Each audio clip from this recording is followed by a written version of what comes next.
Okay, here we are again.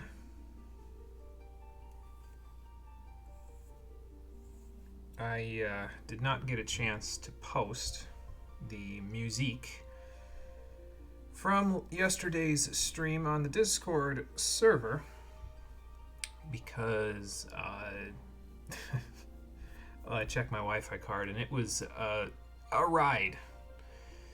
It was a ride. It was enough for it to be a very large talking point today, so I will wait for people to filter in, and then I will tell everyone about my adventures with my Wi-Fi adapter on my laptop. Oh my god. I can't keep getting away with this. Hey, Lifeblood, how's it going? Welcome back. Yes, warning, Lifeblood has been sighted. The SCP has breached containment. I don't actually know if that's something they do. Cole has only told me the barest essentials about SCPs, and I don't know anything about them, but that was what came to mind. So, I think I fixed my Wi-Fi, yes. Today is a stress test for the new Wi-Fi system, we'll say. If you need more details, not to worry, I will talk about them. I just want to wait until Cole and Marie get here so I can tell them my sob story as well. Because it was more work than I thought it was going to be to fix it. I'm just glad I had the foresight to buy a USB Wi-Fi adapter in advance when I started having Wi-Fi problems with this laptop.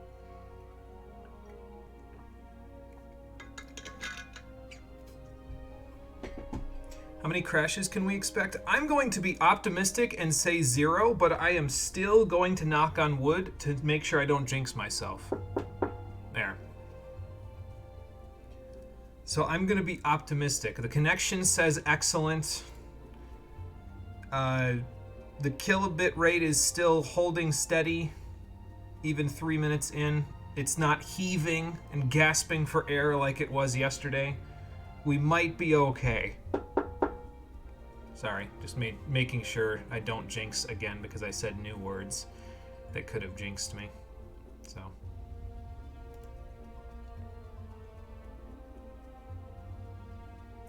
If you saw a dip in the frame rate just now, that's because the window for Final Fantasy XIV was not the front window. I have it set to limit the amount of frames that the game has when it's not the front window on my computer. So like whenever I pull up OBS Studio, like I'm doing right now, it becomes the front window of the PC and it limits the game to 30 FPS. So if you're seeing it look like it's lagging, it's because the game just cut its frame rate in half in order to minimize its power draw, basically, or its CPU draw. So. Frame rate, no, it was straight up not showing the stream. Let's see if I dropped any frames. I did not drop any frames, so that might have been something on your end in this case. If it was yesterday, it definitely would have been on my end, but I have not dropped any frames, so yeah. Probably not something on my end. It could be on Twitch's end too, for all we know. So. Frame rate was never that much of the problem. I noticed it really, like I watched the footage back from yesterday's stream and the frame rate was always dipping on the stream yesterday. It was pretty, like whenever my adapter was heaving for air and having a problem staying connected, that was when the frame rate would like dip on the stream itself. It wouldn't dip on the game, but it would dip on the stream itself down to like 30 frames a second. Which is obviously not ideal.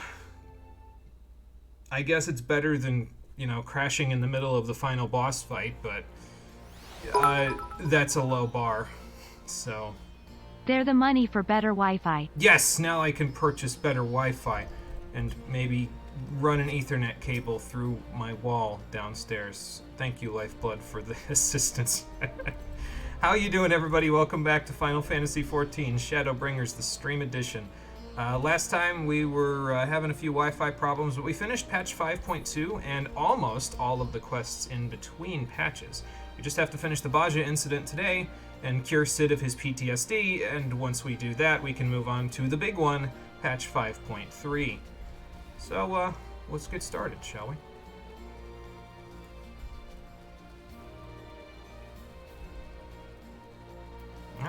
the engineer. That was easy. Shouldn't take too long once we find them, because then it'll make it easier, obviously, to find Sid, because they all know where he is. Doing everyone here a favor. There you go. Make sure my Wi-Fi finally works. Sometimes it's funny how you narrate for essentially only you. I narrate even if there's 0 people in the audience. It's just like a habit now, I guess, when I'm playing games for the stream or for YouTube. I got in that habit way back in the day when I was doing just Let's Play videos for YouTube, and it's just sort of stuck. So. Lilia, nice to meet you. You wouldn't happen to know where the head honcho is, would you? Don't let her hear you say that. Because speak of the devil and she will come. A load of bollocks! You didn't let me finish the word off. His PTSD about Bajia, if it's possible. Hi, Jesse. Sure, why not? So, Sid mentioned the Bajia project, the Bajia incident, back when we were doing the Omega project. Apparently there's a way to cure him of his PTSD, and also help the Bajian resistance, so, yeah. Okay, that's cool. Thank you, Jesse, for going up the chain of command for me. Do you narrate sometimes when you don't record? Usually I'll make, like, snide jokes if the game is being stupid. So, like, if something happens in a game that I'm playing for the first time, and I'm like, I flip out about it as if I was narrating for playing a game, yeah, so. It usually doesn't happen when something's just kind of level, but when something really cool or really awful happens, it does happen, so. Yeah, this is pretty much a Tuesday for me, Lilia. Why haven't they updated your card to say Lilia since you introduced yourself?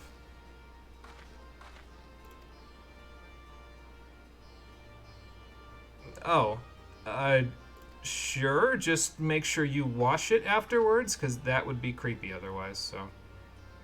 Shinryu is the dragon from Final Fantasy V, actually. Slight difference. Seiryu is the one from the Su Ling. What's his normal name in the Chinese mythology? Xuanwu is Genbu. Qinlan, I think, is his Su Ling Chinese mythology name, but Seiryu is one of the Su Ling, one of the 4 lords, so, of the elements.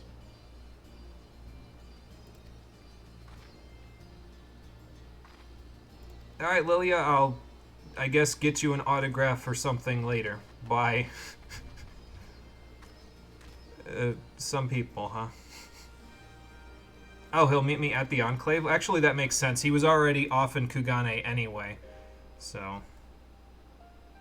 Well, yeah, I know that part.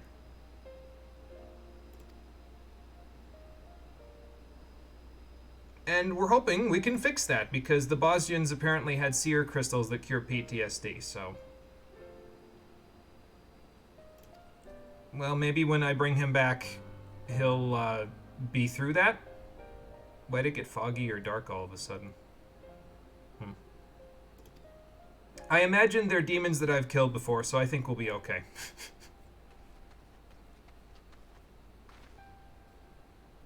You always talk when playing and you've never recorded anything ever. I think it's also possible that Let's Play culture in general may have influenced the way people play games now as well. Like, I think because a lot of people, like, when you watch someone else play a game, you watch them talk over it more often than not. Like, there are no commentary playthroughs all over the place. But when you hear people talk over a game constantly, I think it almost, like, does something in your brain. Like, it flips a switch or something that makes it seem like it's socially acceptable to talk over the game, even if you're not recording it. I don't know. I guess, in my case, I get tired of the sound of my own voice after I stream, so I don't end up doing it as often. I don't know. So. Alright, the Bajia incident. We gotta go back to the Doman Enclave, and, no, not there. I'm gonna actually teleport to the Doman Enclave this time, because I know it's there, and I have it as a favorited destination, so. Can't wait for the Sid flashback to be a dungeon, which is the reason you clearing it helps him. That would be good game design. Only one way to find out. And we're going to go do that after I slightly hydrate. Well, I mean, it's possible. It's just a theory of mine, so it's not necessarily true. But Let's Plays have been around for a long time, so it becomes something that's just sort of natural for people to accept. Okay, people talk over video games, you know. And even before that, there was a social culture around video games as well, where you'd play a game on the couch with your friends or something, and so you'd all kind of talk and shitpost about a game doing something when you know, were talking, like when you were sitting and playing it. So it's been influencing the way people play games for, talking over them, for probably the better part of 20 or 25 years now. So. Okay, sounds like a plan. Tell him I brought my battle armor in case. It's the likeliest. You're honestly a narrator for everything in your life. Well, that's not a bad thing, though. It's better than letting somebody else narrate for you, you know?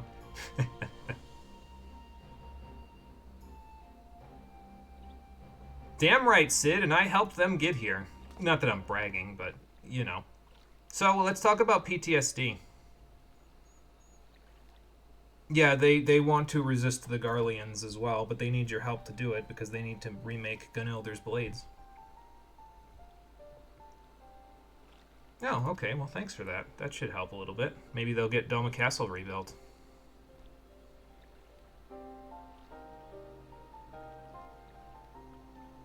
Well, fair enough. You still feel bad about it, from what I understand. Yeah. Well, you might be in luck, Sid, because we can cut those ties very soon. How did Lord Hein take your response anyway? Was he like... I mean, obviously he accepted, but... Oh, okay, fair enough. Well, but he was tempered, Sid, so I don't think you could have done anything different than what you already did. We didn't have a cure for tempering back then. Technically speaking, the source doesn't have a tempering solution now. So we can only move forward. I guess that's why I was rallying you just now. That was the rally emote just there. Even though it looked like I was about to punch Sid out for saying something. You're both Stanley and the narrator in the Stanley Parable. He is not a voice in my head, he is me.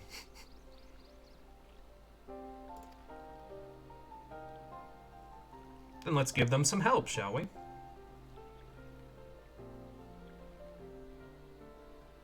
Maybe I should let Mikoto explain it, because I feel like I'm just gonna muck the whole thing up, so I'll let her explain it when we get to Gangos.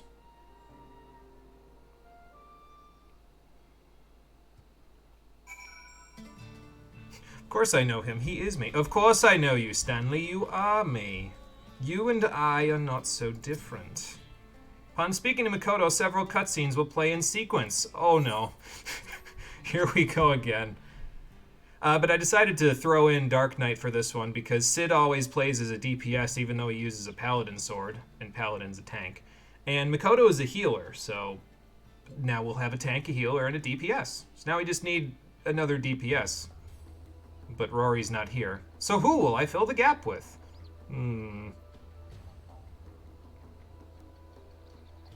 Should see if Rowena wants to do it.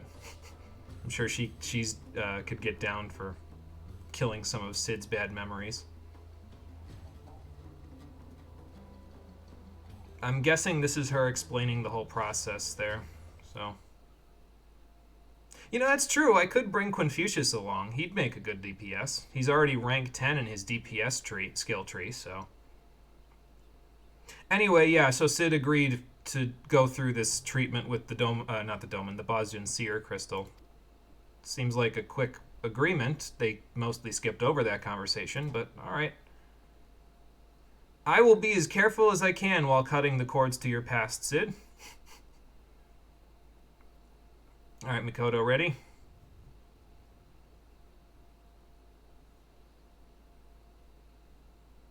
Let's power this crystal back up. And focus on Sid's past.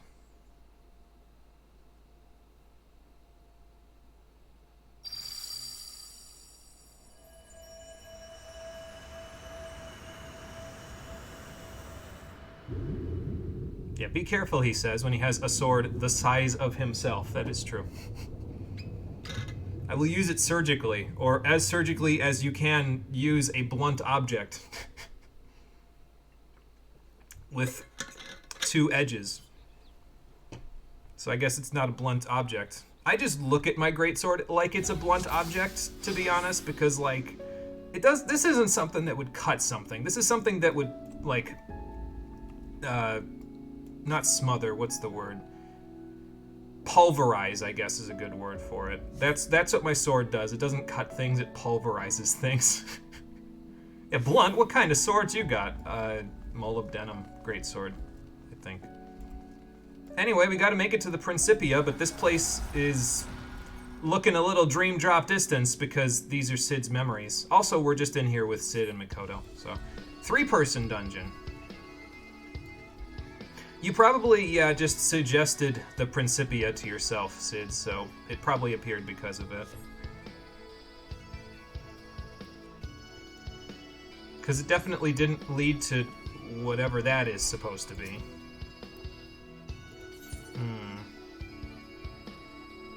You know, actually, if the troops were heading into Bosja, they would have headed towards where we need to go. So, see if you can remember the cityscape then. Okay, well, let's see it. Ah, nice work, Cid. Yeah, we gotta stop off at certain checkpoints to have Cid remember the way forward for us. I think there's a couple of times where you have to find an object to help him remember, too. So that's probably why this takes so long, is because there's, like, other stuff to do. Okay, well, there's the transmission tower. That's where it all happened. What's with the constellations in your brain, Cid? Oh, wait, that's probably me. Never mind. Yeah, they reused the music from the dungeon The Burn in here. The music in the background right now is called A Land Long Dead. So, it's very good. I enjoyed it quite a bit. It was from a Stormblood dungeon, which was the last playthrough that we did of this. So, Alright, so I gotta go find some sort of psychological stimulus to recover Cid's memories. We have battle-worn arms. I guess I can look for these. I'm also going to see if there's any alleyways or something that I can look through to maybe see something on the sides. Oh, there's something else over there, too. Magitech armor remnants. Okay, sure. Why not?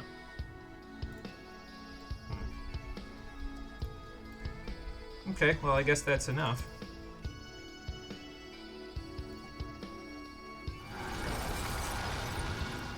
Okay, there we go. Does that complete the trek to the tower? I don't think so. Whoa. Some Inception level shit going on in here. Look at those guys moving. Well, there's the Imperial March theme.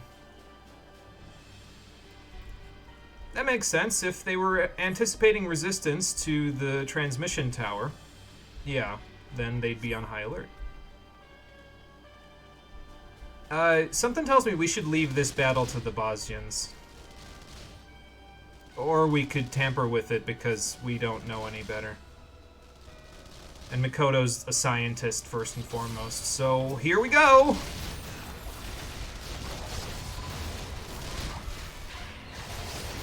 I will hold hatred.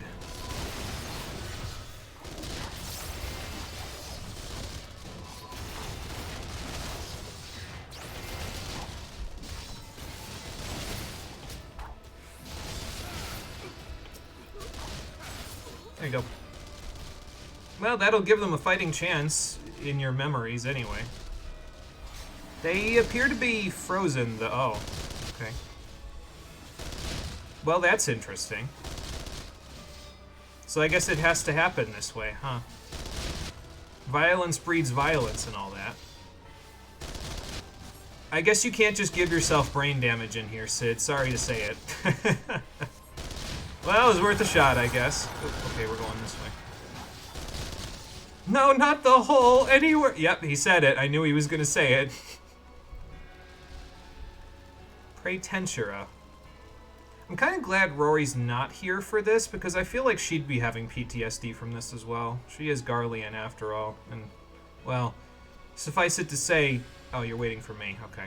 Suffice it to say, she had some bad times in transmission spots like this. Oh. Mechanical jellyfish? Alright, I'm game. Are these your white blood cells, Sid? Seriously? You're trying to purge yourself? What the hell, man? Defeat... They are, in fact, yes, they are antibodies. Okay. Here we go. They're doing a whole lot of nothing, though. Like, I'm looking at their damage, and it's very not at all. Oh, okay, there's more of them. Maybe I shouldn't have spoken so soon. Yeah, but if we eradicate too many of them, won't Sid have some problems? Like, won't he, I don't know, lose white blood cells in the okay, something is about to exaflare the fuck out of the center of the arena. I'm getting the hell out of here. Those markers are for exaflares. That was the first skill that ever used those markers, so that's why I say that. In case anyone was wondering. Okay. Got him. Is that it? Sid, Makoto? Oh, there you are. Okay. Yeah, no, those are probably his antibodies, so... Or something in his subconscious to try to prevent us from tampering with this. This is obviously a very painful memory for him, or he wouldn't be blocking it off with so much resistance. Almost to the tower. Principia. That sounds important. Just check my frame rate real quick. Okay, we're still good. Why is Answers playing, Sid? Why, Sid, why is Answers playing in the... No, please do... Okay. I had a feeling he'd be in here somewhere. Call's here. Let's bring him in the call so he can listen to Answers while I murder Bahamut. Again.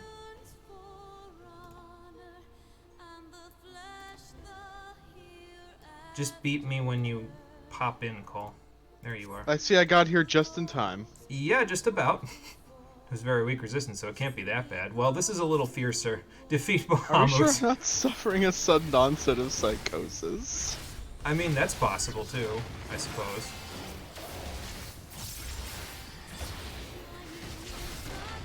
You stop that right now. Guys, maybe do mechanics. Sid? Never mind.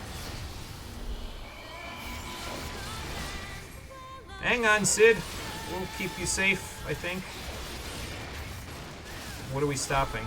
Oh, okay. Frey, you can just hang out there. That's fine. Chillin'. Frey don't give a fuck about no tank busters. Oh, okay. Well, I got that away from Sid, so that's good. My TBN didn't even pop from that flatten. They must have nerfed this guy. Oh, they absolutely did. You're burning him down a lot faster than I did. Yeah, I remember him being a lot harder the first time I did this. Hang in there, Makoto! I can basically self-sustain, so just keep Sid alive and keep yourself alive. Oh, Akmorn. Akmorn! I'm just gonna go like this.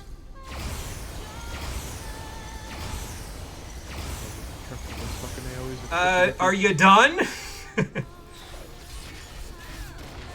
I think Bahamut wants you dead, bro. No kidding. What did I do to him this time? You beat his ass. I guess.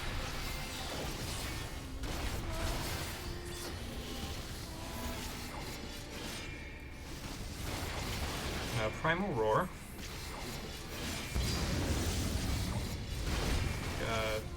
Oh, okay. Well, Earth Shakers as well. I'll just wait. Yeah, he a little mad at you, bro. I can see that. Again, my sprint back up, 7 seconds. Okay, I'll just wait. In case this hits me. Did not. Whoa. Okay. Sure, this'll work. You guys hanging in there? Now, there was a time where Bahamut being an enemy meant something. Yeah, it kind of doesn't mean as much as it used to now. I love how we're just like, oh, it's Bahamut. Probably because I can summon him, though. That probably makes it a little less, I'm gonna be honest, the first time I did this instance, I lost my fucking mind. It's probably because we're doing a bunch of these in sequence, though, you know. So. I'll just reprisal that. Giga Flare! Kodo, you might want to heal yourself. I don't want to fail the instance because you kill yourself by not healing yourself. Thank you. Whoa. Flatten. Bomb. At least they don't leave sludge on the ground like the last time. Oh, he's flattening again. Good thing TBN's back up.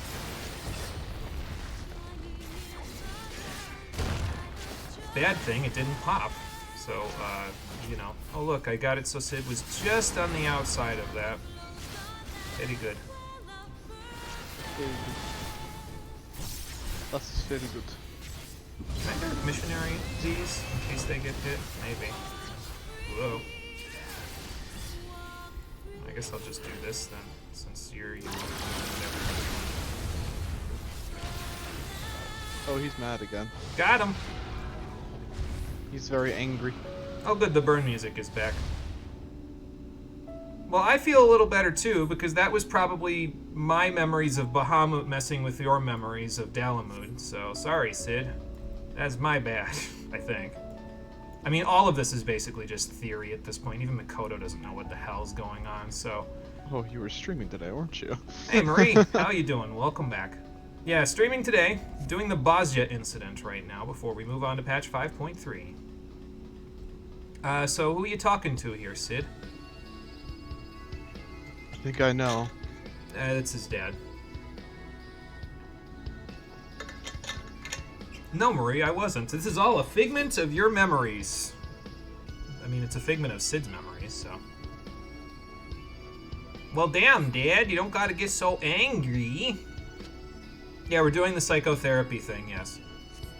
Trying to cure Sid's PTSD. Why don't we do this more often? I feel like this would be a very interesting plot point, honestly, if we had to, like Ni no Kuni, except more active, you know? Because in Ni no Kuni, there are a bunch of NPCs throughout the story who regularly have their emotions turned into mush, and you have to go and find other people who have a lot of that emotion and take a little bit from them and give it to these people to make them better. So, but this is like the dungeon version of that, so. Why is his name Midas? I don't know, that's what his mom wanted to name him, I guess. Pick up the research documents and find page after page of meticulous calculations and observational data on Dalamud. Young Sid posits that the lesser moon may very well possess the ability to harness and manipulate solar power. Moreover, the vast stores of energy it has amassed over the millennia, should they be unleashed, would far exceed any parameters the transmission tower may have been designed to withstand. You don't say. Excuse me. They were trying to create their own, yeah. Well, it amounted to something, Sid. It was just worse than any of us could possibly imagine. I'm unlocking the first 24. Man, I'm so fucking concerned at Necros. Oh, no. Yeah, don't worry about it. I've heard nothing about the Alliance raids, but I've heard that, actually I've heard one thing. They're completely batshit. I wish we could do them. They're just insanity so far. They're locked behind Endwalker, unfortunately, so, You know, like all the good content in the game. Hey, look, Gunilder's blades. That is a very large gun blade. Were the Bosnian ancients, like, giants? I mean, Rory could wield that, to be fair. She's that strong. Yeah, dibs. It's just God, you have to do this. Just the auspice crystal in my pocket. Dibs on that! Oh, you have to do this. I do have to do this, yes. It's actually another reason why I came in here on a tank, so. Have fun! That's not Midas, Sid. That looks like someone else. I mean, that's young Sid, obviously, but that in the background. Oh god, no facial hair! Sid, are you having another mental breakdown? Fun fact, you can't forget a single memory exactly, you just lose access. Yeah, your brain, like, loses it so that you can keep more, like, certain memories fresh and in your mind. Okay, so it wasn't Emperor Solus, it was Varus? Some don't seem right. Okay. Mind bullet.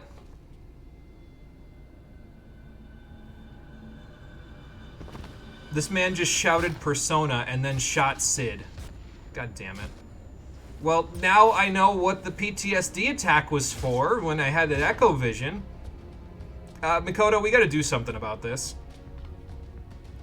Maybe, you should heal him and I can keep Varus busy? Oh, so it's Matrix rules. The realer you think it is, the worse it is.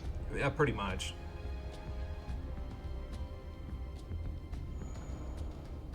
Oh, there he is. Nice trick. It wasn't a trick, he just remembered, hey, yeah, this is a dream. I think the reason why I don't have a lot of really weird fever dreams now, though, is because I'm too genre savvy to my own dreams. Like, I remember that, hey, yeah, this is only a dream, like, before the big twists start to happen in my dreams, and I just wake up.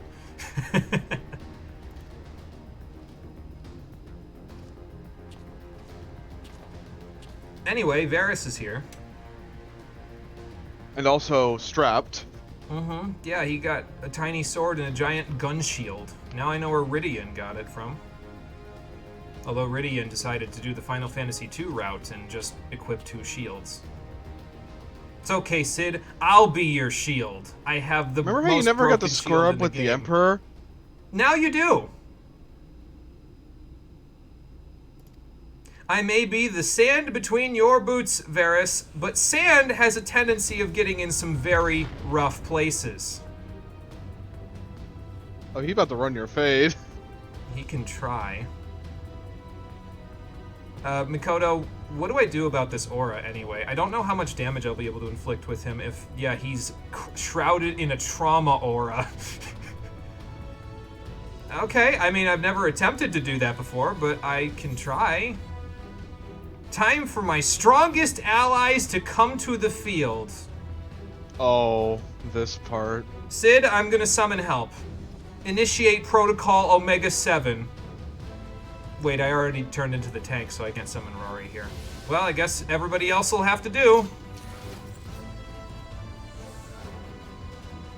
The memories of the Scions are here. Minus Rory. Because she can't take part in this instance. Sorry, Rory. I could take part in the EX. Yeah, that's true, because the EX is an actual fight rather than an instance like this. I mean, I just live here and don't give in to bullshit, Sid, so that's all it takes. Doesn't really take much to help these people. Now we have 2 tanks, 3 healers, and 3 DPSs. Okay. That's enough. I mean, that should work okay. I think if I remember right, there's a Susano gimmick in this as well, so. Alright, I'll be MT. Unless Thancred takes it. Thancred took it. I have tank stance on and he still took it. I'll be over here. No, I won't because he's taking that spot. Thanks for the Volnup Brain. That's going to be helpful. Altius? Don't know what that does. Okay, it's just... Welcome to Garlemald for boss fight. You Heart of Lighted a little late there, Thancred, but nice attempt. What's with the dudes on the outside? Oh. Like I said, welcome to Garlemald the boss fight. Yeah, pretty much. Just waiting for him to use the order. Also, Altius has the same animation as that fucking whack-ass, like, insta-kill AoE that Xenos uses. Oh good, Ignis S. Stay away from Thancred. Oh, okay. Alice? There you go. Wonder if it's gonna be like a big cone. Oh no, it's not. Okay.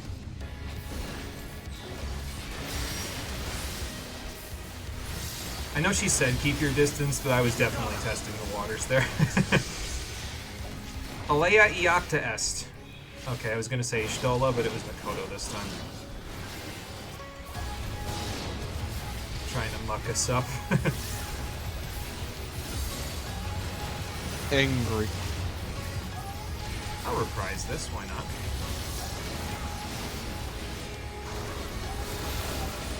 Did 800 damage. You can do better than that, Varus. I mean, he's got a damage down, I guess, from Alpha now, so that should help. Alright. Ventus est. Just gonna play follow the leader here. Yeah, there we go. So Ventus is the wind one, stay in. The other one is Altius, stay out.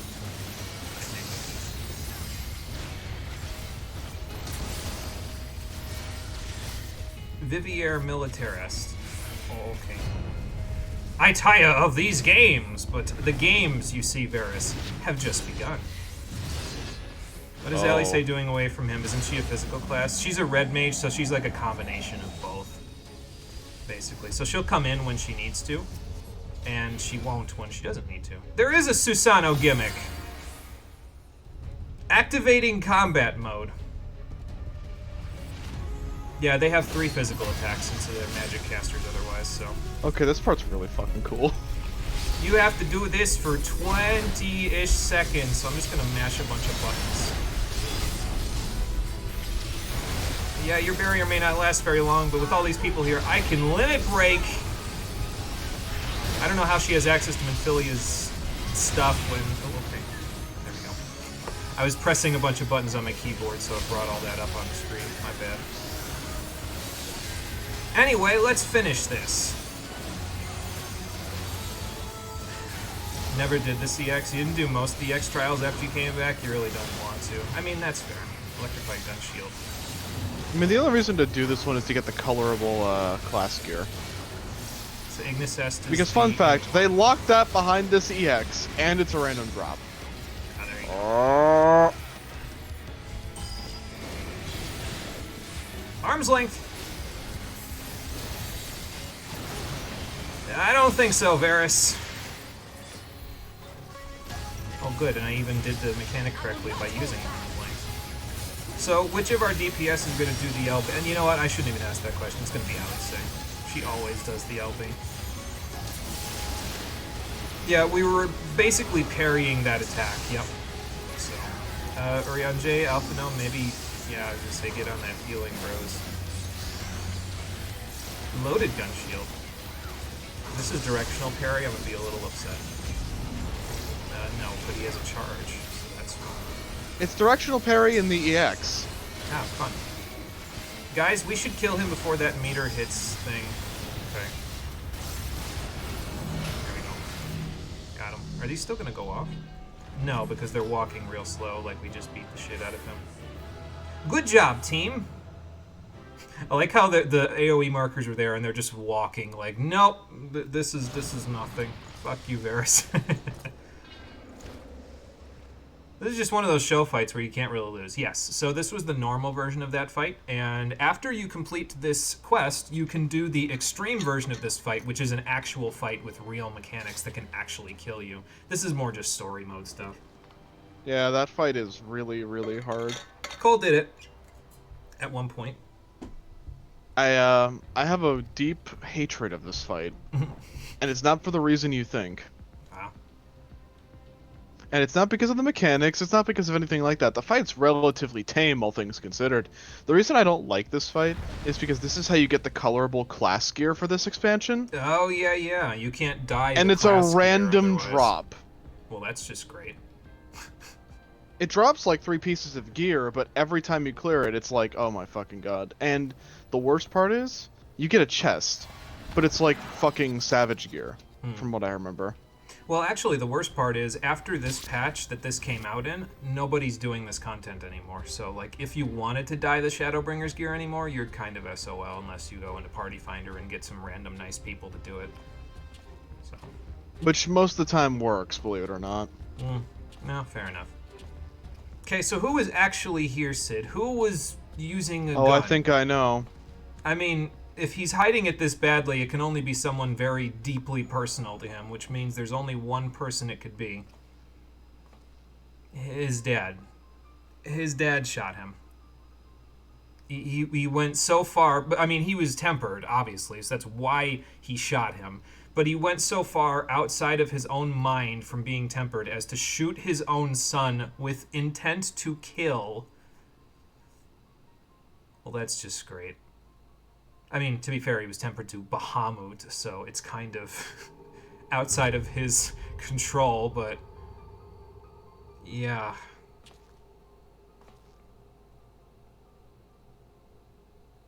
What do you mean? You knew he was tempered. We've known this since A Realm Reborn. I mean, if you didn't know that, how are we standing here? Remember Gaius was talking about it? Standing here. I don't know if that's what that was.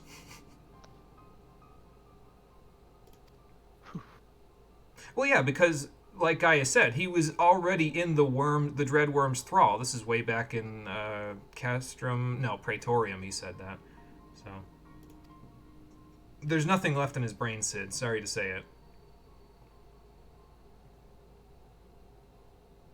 That would explain why he was shooting you. Yes, because it wasn't him. He wasn't in his own mind. Yeah.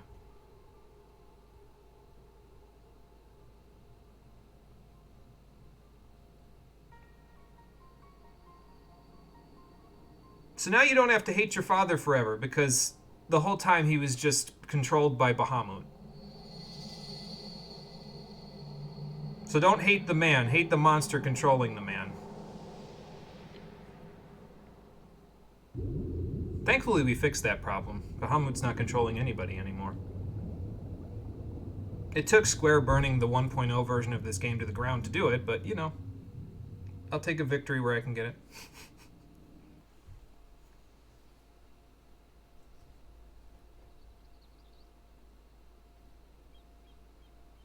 And that's how we cured PTSD. The end. With magic. Yeah, something like that. The monster controlling the man is usually the man, though. Yeah, normally I would say, well, that's a crock of bullshit. The man is just doing this himself. But in this particular case, it was absolutely not Midas. It was Bahamut. In Dalamud, which is the artificial construct they were using to power all their laser beams. So... Oh, don't worry, Marie. I saw the DM. Oh, no. Yeah, don't worry. I was right there with you. I don't know what it was about, but I can guess. They still haven't explained it. They still haven't. They're gonna wait until the third one to do it, and the third one's not out yet. I think you'll like the second one, though. For a reason. Oh, the Alliance raid, okay. Anyway, we got what we needed. We have Sid's memories of Ganelder's blades. Apparently, they were able to sketch them out pretty good from what he remembered. It's good photographic memory, Sid. And now they can reforge Ganelder's blades and use them to arm their soldiers with them and then kill the Garleans with them. Good, I think. What did you think of Trazen telling the Warhammer history? Oh, that was fucking great. Worth the fucking watch, if I do say so myself. Though I got off stream, immediately fell asleep after turning on that video, so I had to watch it fucking twice. I've done that sometimes where I watch stuff twice because it's like, I fell asleep halfway through. But then again, if I have any long-form video of any kind, and I fucking turn it on while I'm tired, I will pass out. Actually, that reminds me, I mentioned to Lifeblood at the beginning of the stream that I was going to talk about my adventures with getting my Wi-Fi to work properly. And I haven't said it yet. So I'll talk about it once we're out of these cutscenes for the Bajia incident. And the shitpost I sent with it... Yeah, there was another video, I think the second one? I'll watch that right now. There you go. I didn't watch that one. I was so excited for Trazen. And I didn't even notice the second one. And obviously, because of what I'm going to talk about in a few minutes, I didn't get a chance to look at either of those videos. I'll do it today, because... Well, hang on. Yeah, it looks like so far I'm okay with my Wi-Fi.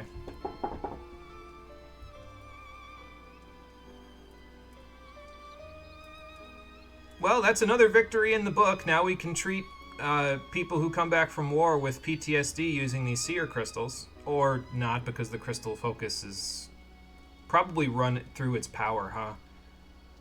Yeah, it's like the Dawn Shard. Once it depletes its ether, it's not useful anymore. We gotta wait until it powers back up.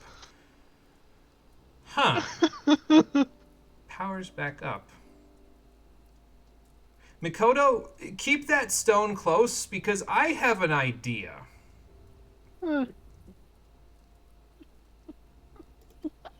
Cole's watching the shitpost, evidently.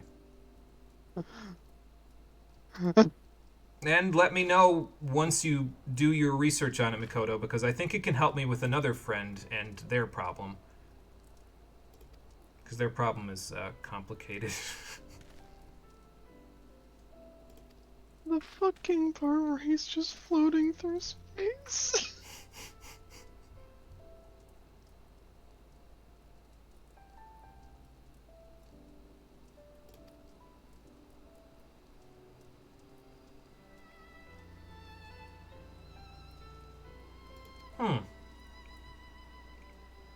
I'm pretty sure he's old enough to be your father, young lady, but I'm glad that you're extending an olive branch at the very least. Wah wah. Sometimes you swing and a miss, Mikoto. It's okay.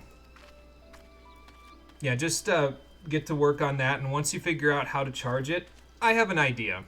So I'll come back and I'll grab it once I'm ready to go. In the meantime, let's talk to Marsak and finish this quest up.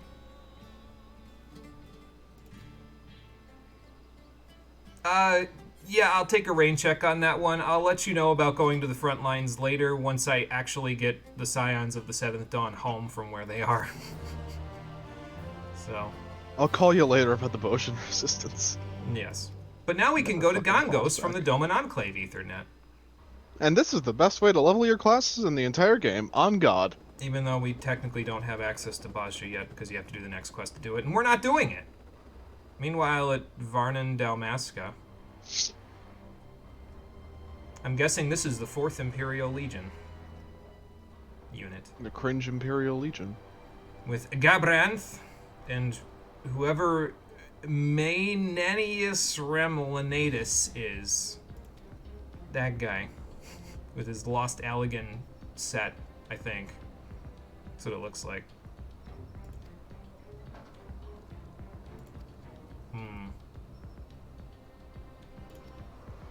So, you know, they're really planning and plotting all of this out with the civil war going on in Garlemald. How do they know that Xenos isn't just going to get bored one day and come here and decide to slaughter all of them?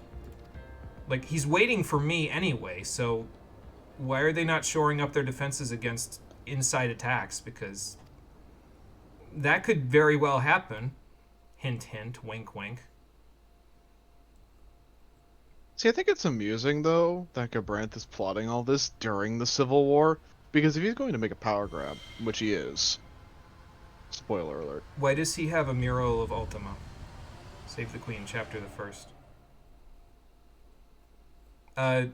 I'll just tell you now. Don't worry about that. That's to entice you. I can explain everything that happens in Bajra. That's to entice you to go into Bajra to continue with that quest line. You also get weapons out of it. Sidception? Yeah, Sidception is the name of the whatchamacallit, the essentially thing there. This is what I can remember from Bajra because I actually quite enjoyed the story of it. Yeah, you can explain it because we're not going to do it, so go right ahead. Bajra, over the course of it, you end up assisting in reforging Gunhilder's blades for not just yourself, but like everyone else. Like a bunch of people from the camp take them up and they start acting as Gunhilder's blades in the resistance, and as you fight through, you gain more reputation and thus you're able to do things. And but engage at a in certain other point, skirmishes. Yeah, at a certain point during the quest, one of the blades ends up betraying them because they're a Garlean spy. She ends up like tempering half of like the entirety of Gunhilder's blades and turning them all into monstrosities and becoming the entity known as the Queen of Blades. The Queen of Blades was essentially the ruler of this land formerly, who was worshipped by Gunhilder's blades, but a lot of bullshit happened and she was essentially betrayed and murdered. Isn't this that the one woman, that's, of course, that's a female Rogadin because female Hrothgar aren't in the game yet? Yep. Yeah. And she ends up becoming the Queen of Blades and going a little bit fucking nuts, but you end up beating the shit out of her, and you end up winning. Then it turns out that the Garleans had a backup plan in the form of this big-ass super weapon that they had holed up inside of another thing, which you think is like another copy of Ultimate Weapon, because at the time a certain quest line was happening that we'll get to on stream. But then you show up, and it's this horrible, elegant abomination that looks like Diabolos, and then it gets possessed by Diabolos' vagrant spirit, and then you have to fight it in the final raid. Then the lady who became the Queen of Blades ends up sacrificing herself to save the entirety of Baja, because she had a fucking change of heart because we warriored of lighter. And then Gunhilder's Blades kind of just start rebuilding Baja, because by this point we've taken it back from the Garleans fully. Uh-huh. Also, Gabranth never fucking appears. So they build him up and then do nothing with him? They build up his legion, and then we body his legion, but then he never shows the fuck up. He shows up on occasion, like, I think he shows up right at the end of the quest to tease something else going on with Dalmasca, but I don't think we've even gotten to that yet. Yeah, because and Dalmasca's plot is separate from the rest of the fucking overall Shadowbringer story. Yeah, and I was gonna say, that means that they forgot about it, basically, because if they're in another entire X-Pack at this point, that means all that other stuff is out the window. What the fuck? You guys normally revere Final Fantasy XII, Final Fantasy XIV. Why would you tease Gabranth, one of the most important characters in 12, and then do nothing with him?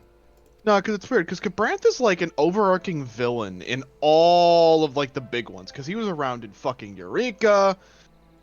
Yeah, see, we didn't do He's Eureka probably going to be either. around in the next one. Yeah, we didn't do Eureka either, because Eureka is an entirely different beast. Yeah. Oh man, Eureka. I've heard horror stories, and I've heard stories from people who go there daily that really enjoy it, so I guess it's in between. I mean, one of the only reasons to go to Eureka is to get the colorable armor from that part of that expansion, and also the elemental set, which is widely considered to be the highest fashion you can get because of the amount of fucking effort you need to put in to actually get it! Sounds vaguely familiar. Gonna take a nap soon. Also, think the lore is cool, but you are full on freaking the fuck out. Oh boy. But yeah, in a nutshell, the entire plot can be best described as Gabranth revives Gunhilder's Blades.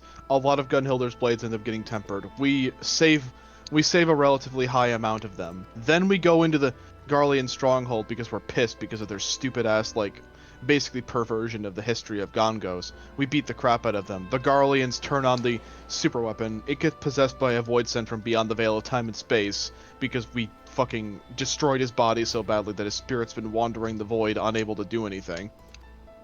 Because he's so strong, nobody can consume him.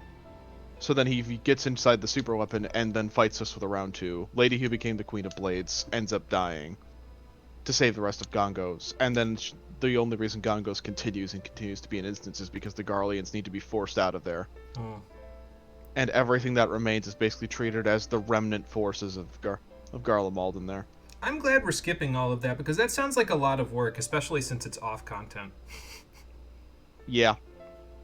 Okay, so and also because the dungeons are 24-mans and they only pop every couple of hours. Yeah, that's grounds for me automatically skipping. I mean, the story in Gongos is actually pretty fucking good, and I like that they tie it into the relic weapons, and also are like, hey, you're not just building a relic for yourself because you're a warrior of the resistance, you're building it up for the rest of the Gunhilder's Blades too, because every advancement you make is an advancement they make, and also because Rowena gets funny character development with everybody's favorite drunken Smith Geralt. Wah, wah. By the way, I'm a couple of quests ahead of you, and I did that on purpose so I would have time to fucking level. Okay, well that makes sense. Speaking of which, we're in patch 5.3 now. Now, as far as development goes, this patch came out 6 months after patch 5.2, and COVID hit right after patch 5.2 came out, like within 3 weeks or so of patch 5.2 coming out. So if you see any like flashbacks to things that we just did in the last episode, that's why. It's because they're accounting for the fact that people who played this when it was new hadn't played new content in 6 months. So there you go. Cole, we both know I won't level you with a shitpost. That Trazima was fucking top tier. When he was just floating around in space, that sent me to God. No, he means instead of leveling, you'll just shitpost the whole time while I'm going through quests. Fair enough. I'm leveling as we speak, actually. There you go. Did you do your pixie quests for the day? I'm doing them right now because I have conveniently so timed it that I would get the reputation holdover, and I would only have to do one main scenario, which I've already completed while you were doing this. Oh, nice.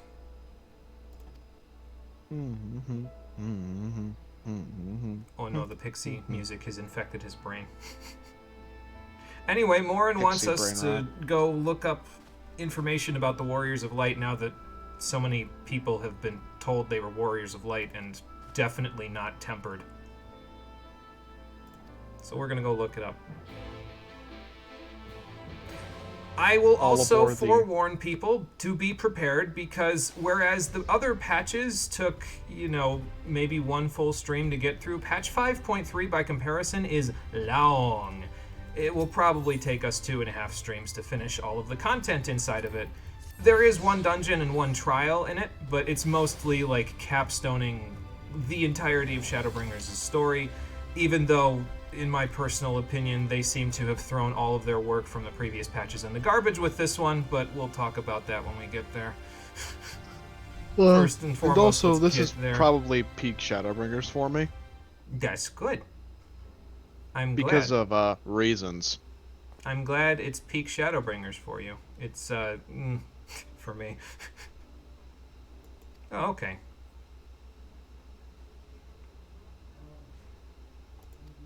Well, thank you for being brief with me, Morin. I appreciate it. I need to see what else is going on, so let's get to the good parts. Oh, look, the kids are here. Do you know about Katachan? That is not a name I've ever heard before. Kadakin?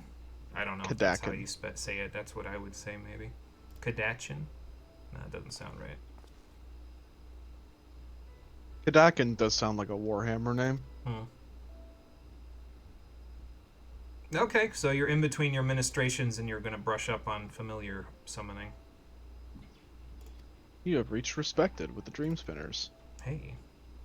Sounds like we've got a whole class for you to teach your history lesson, Morin, so whenever you're ready. That is the Guardsman planet. Oh, there you go. Oh, yeah, right. Oh, we even get desks. Awesome. Let's go find a seat.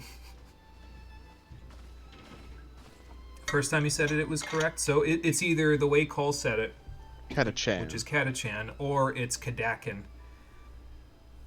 like the way I said it. One or the other. By the way. Yes. I think the game may have auto-completed my tank quest, too. Oh. It is Katachan. Okay, there you go.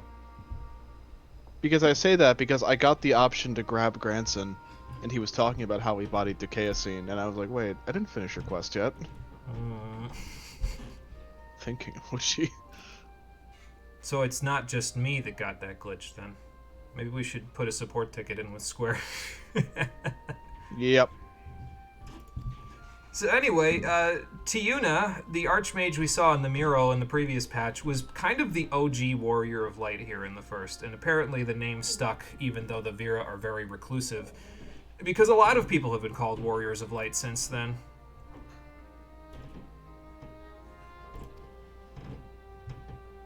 It is a jungle death world where everything, and I mean everything, is out to kill you. Oh, good.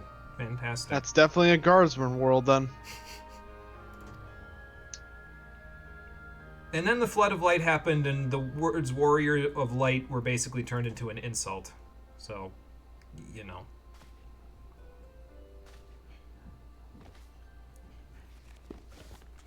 There are also a lot of cutscenes in this particular patch, and at the end of 5.2, where they do mundane things like pour a glass of water, or pick up a book that normally is just in the background, because they really wanted to show off and rub in the wound of the PS3's support for this game being destroyed in order for them to get better animation work. Just, you know, stomp on the PS3 players with their boot. PS3 has no games, Jimmy. Also, if the Warrior of Light looks a little familiar in these books, apparently this is a very whitewashed human interpretation of the Warrior of Light, because the original OG Warrior of Light, Tiuna, was a Vira, and I don't see no bunny ears. This is Yoshitaka Amano's work. He was the original art director for Final Fantasy I all the way back in 1987. And they obviously had him come back for several projects, including this one. So, Which Amano's artwork is weird because sometimes his artwork will be like this, where it's gorgeous and well laid out, and at other times it like won't be. that's because he's a sketch artist. So, like, Because sometimes this he's... is fucking gorgeous. So, I'd use that as a desktop wallpaper. yeah, so, like, sometimes he sketches for hours, and sometimes he sketches for, like, 15 minutes. So, like, if you look back at some of the OG sketch work he did for Final Fantasy 1 and 2 back in the 80s, that's, like, when he was starting to get his ground as a sketch artist, and they were like, hey, what can you draw up in 30 minutes? And he was like, okay. And he just did it. But on God, this is probably one of my favorite pieces, along with one that we probably won't see, which is some of his work for Endwalker. Mm. Because he's the one who designed 2 of the bosses on it. Yeah, this game really likes Amano's artwork. The art director Honestly, in this he's game improved is a a big lot fan. in like several decades since his work on 1 and 2. Yeah. Because goddamn, motherfucker knows how to design. Well, it makes sense that the Warrior of Light moniker just kind of kept between the source and the shards, because the source and the shards used to be the same place, so it just sort of tracks, I guess. The person from Catachan needs to kill a Catachan devil to join the guardsmen with a knife. Doesn't sound too hard until you tell me what a Catachan devil is. It's a scorpion centipede mix like scorpion body, centipede length, and the size of a train. Cole, do you have any thoughts about this Catachan devil? Somehow they're less somehow it's funny because they're less dangerous than the Tyranids, despite being bigger than most Tyranids. See, I figured as soon as Lifeblood mentioned centipedes, you'd be like, nuke it from orbit, but, you know. True. The only centipede Cole has ever been able to tolerate is the one from Pokemon Sword and Shield that I don't remember the name of. Scolipede. Yeah, that's the one from Black and White. Actually, you tolerated that one too, now that I think about it, but there was the other one, the fire-type one. With the mustache. What was that thing called? I don't remember. I'm blanking now. What the fuck, bro? Time to look it up. Scorpede? No, that doesn't sound right. I think it had the word centipede in it somewhere, though. I'm looking this up. Okay. Fire centipede Pokemon. Centiscorch. There it is. Or That's Sizzlepede. Yeah, that's what it is. Sizzlypede and Centiscorch. I mean, we could ask the other shards if they have Warriors of Light as well, but I don't know if it tracks that stuff. This sounds entitled. This also sounds entitled. This sounds more like where my headspace should be at this moment, because half the guards just quit in order to be stupid fucking adventurers, so we're gonna go with this one. In order to be heroes, they have to prove themselves worthy to the causes of the day. And right now, the cause of the day is rebuilding and not killing and calling things that Clan Nutsy tells you not to kill, so... It's really funny. Like, I'll say this a million times, I still find it hilarious that this expansion's like 5.3 back half and 5.2 back half are literally just, hey Jimmy, your philosophy sucks. Yeah, the and game... just spitting in the face of everything The that you game stand telling for. me that it hates my interpretation of my specific hero. As if them taking my agency away wasn't enough, now they're gonna make me try to feel bad about it. They're gonna fail, but they're gonna try.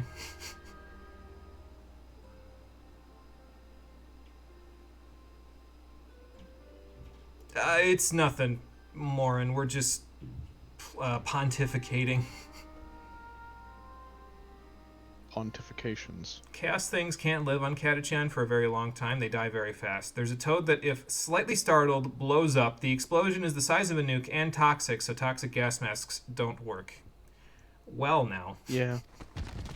Yeah, some of the creatures from Warhammer are just gigantic memes, and I love them. Mm.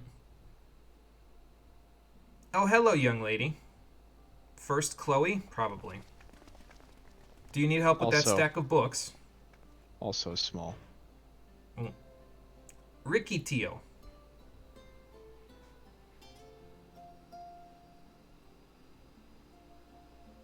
Morin, don't yell at her. She's a child. You're not supposed to yell at children. You're just supposed to teach them when they do something wrong, so that they know failure is okay. But they also no, failure is not something to strive for. Hello there. Yeah, something like that. That's the name everybody's been giving to me. Even though, honestly, Warrior of Light and Warrior of Darkness has never felt right in either capacity. You want to help everyone? Well, that's a big goal, young lady. Well, honestly, there isn't really much to being a hero. You just do what you have to in the moment, and that makes you a hero. If people need you to get them a glass of water, if you get them a glass of water, you are a hero. That's it. That's all there is to it. You don't have to go making it sound like it's any more than it actually is. You just do what you have to in the moment. You see what I mean? Well, good, because frankly, I was getting angry at the adventurers that just walked off their jobs who wanted to be a warrior of light by fighting with a sword and all that. People thought that her talking about being an apothecary here was the developers tipping their hats and nodding that chemist was going to be a combat job in the next X-Pack. And I think like a month after this came out, the devs went on record and said, for the record, we absolutely are not going to make any classes that have been in other Final Fantasy games from now on. We're going to make entirely new classes. Even though they named Sage after Sage, which has been in several other Final Fantasies. Not with new To be fair, lists, but... Sage in this is nothing like Sage in the other games, and honestly, It's I true. don't fucking... We're gonna make something entirely new. That doesn't mean they can't reuse names. Names are hard, okay? I mean, I'm still thinking they should have called Sage Arithmetician. If only because I wanted to see numerology in another game besides 12. Because it's such a silly skill.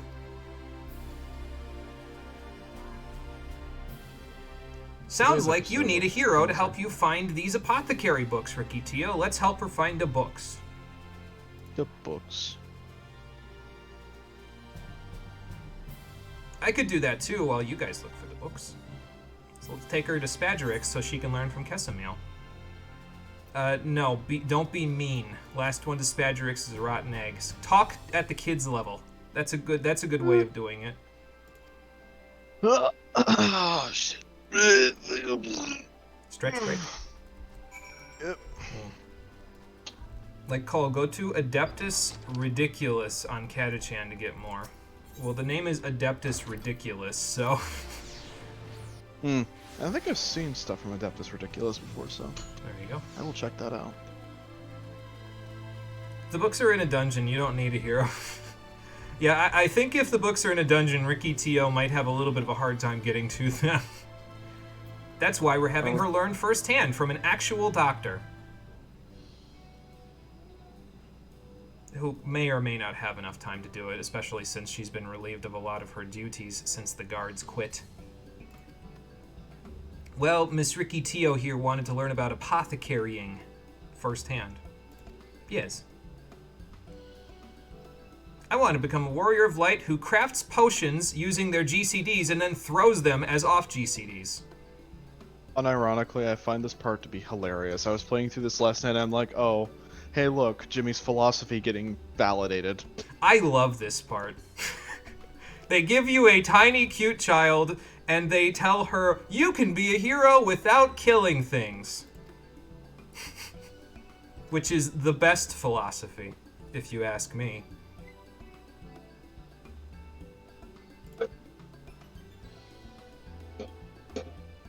And as it turns out, half the guard didn't quit because a good chunk of them remembered, oh yeah, I kind of have a job and a responsibility to protect these people, and also if I quit, I won't have any money. So, maybe I should Being stay broke as a is half the guard. fun of being an adventurer. Are you sure you're not just coping with it? No, your dream is okay. Miss Kessamil here is a very established doctor, so she would be the kind of role model you'd want to look up to. Doctor a day keeps the apple away. Wait, what? The hero saves first and kills second. A fucking family, probably, yeah, well. That could also be a reason for them to stay. Yeah, I have a family to work towards. You have to remember a lot of concoctions. I wonder if you ever see her again after this patch, because she's like one of the few NPCs here in the first, along with Ciela and the role quest ones, that I'd actually want to come back and see, to be honest. What I find to be amusing about, like, this quest line is that everybody was like, wait a minute, last patch was like, this whole quest line about Elidibus being like, yeah, go out, adventure, murder things, do all that, do all this shit. It's a weird kind of like, it's actually kind of fun considering things that happen in Endwalker and certain choices that the community happens to think are canon involving the final quest of Endwalker.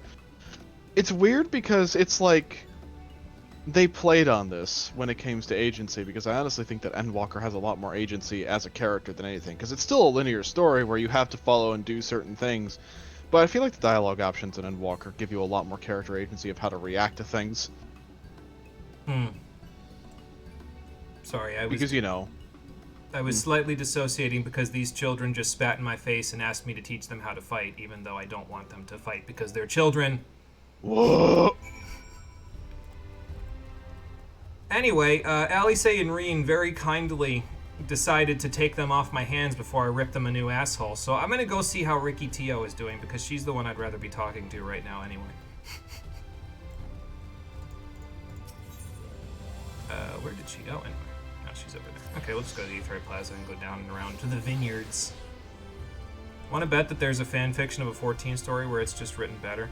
Here's the problem with that. I don't imagine that someone hasn't tried to do that. Like, someone I'm sure has tried to do that because they see problems in the story and they try to correct them by writing their own fan fiction. It's just that the Final Fantasy XIV community is very toxic when it comes to that sort of stuff, and when they see that someone has motivation to do that because they don't like the story of 14, they will fucking dogpile them and smother their opinions until they delete the fan fiction. So I don't doubt that it's happened. I just don't know if you'll find any actual working fan fictions that are still in progress where that's the motivation. I feel like that's also partly because that there's a lot of toxic fucking bullshit in a lot of fandoms. I mean, yeah. Especially shippers. It's just that 14's fandom can be passive-aggressive with their toxicity, and I think that's what bugs me about it, honestly. So...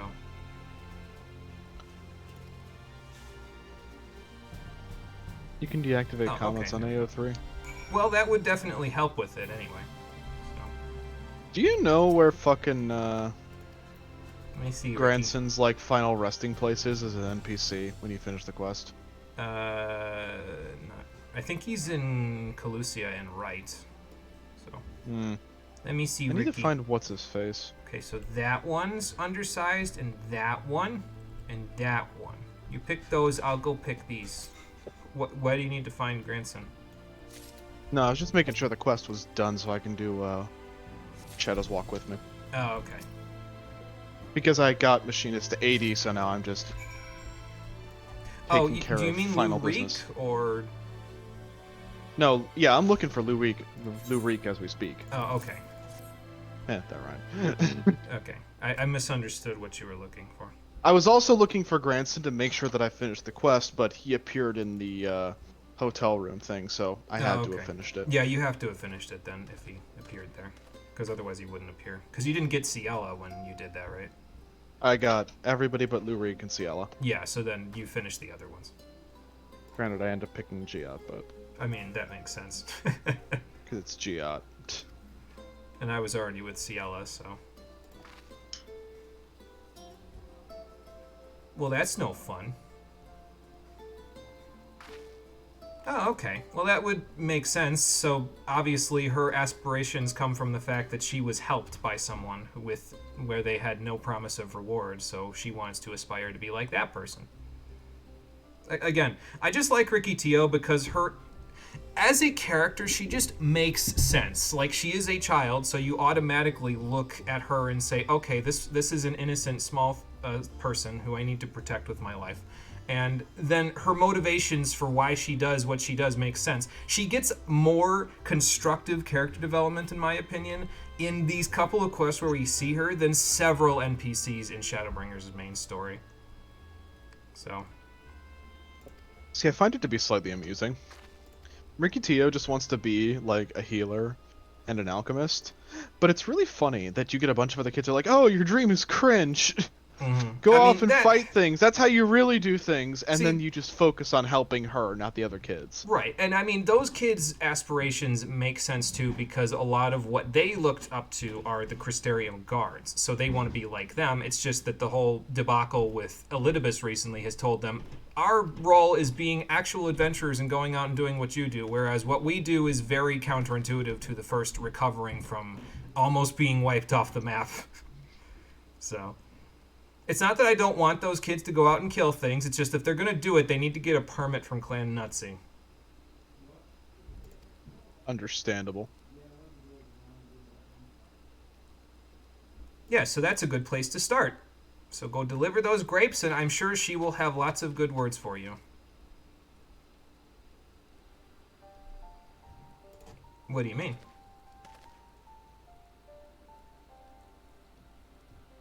Yeah, that was the impression that I got, but... So basically, this is them telling you, no, he didn't temper anybody. Which means that Taylor and Vonard's stupid decisions make no sense now. So they basically just retconned them into being dumb. Even though they were the focus of the previous patch. I mean... Okay. See, I think the one thing is about their stupid decisions is that it kind of makes sense from a story perspective why some people, upon being motivated to become Warriors of Light, would become Warriors of Light. Because think about it, these people have known nothing but just fighting against the Sin Eaters forever. Like, Sure. every single fight was necessary. They were helping people because they wanted to help people, mind you. But every fight was always do or die. There was never any, like, fun to be had. There was never Sure. any caves to explore. There was never any treasure to be found. Right. It was survival. Right. So some of these guards who have been craving just getting out there and doing this shit for the fun of it, like, if you don't want to do shit for the fun of it, you wouldn't become a Warrior of Light.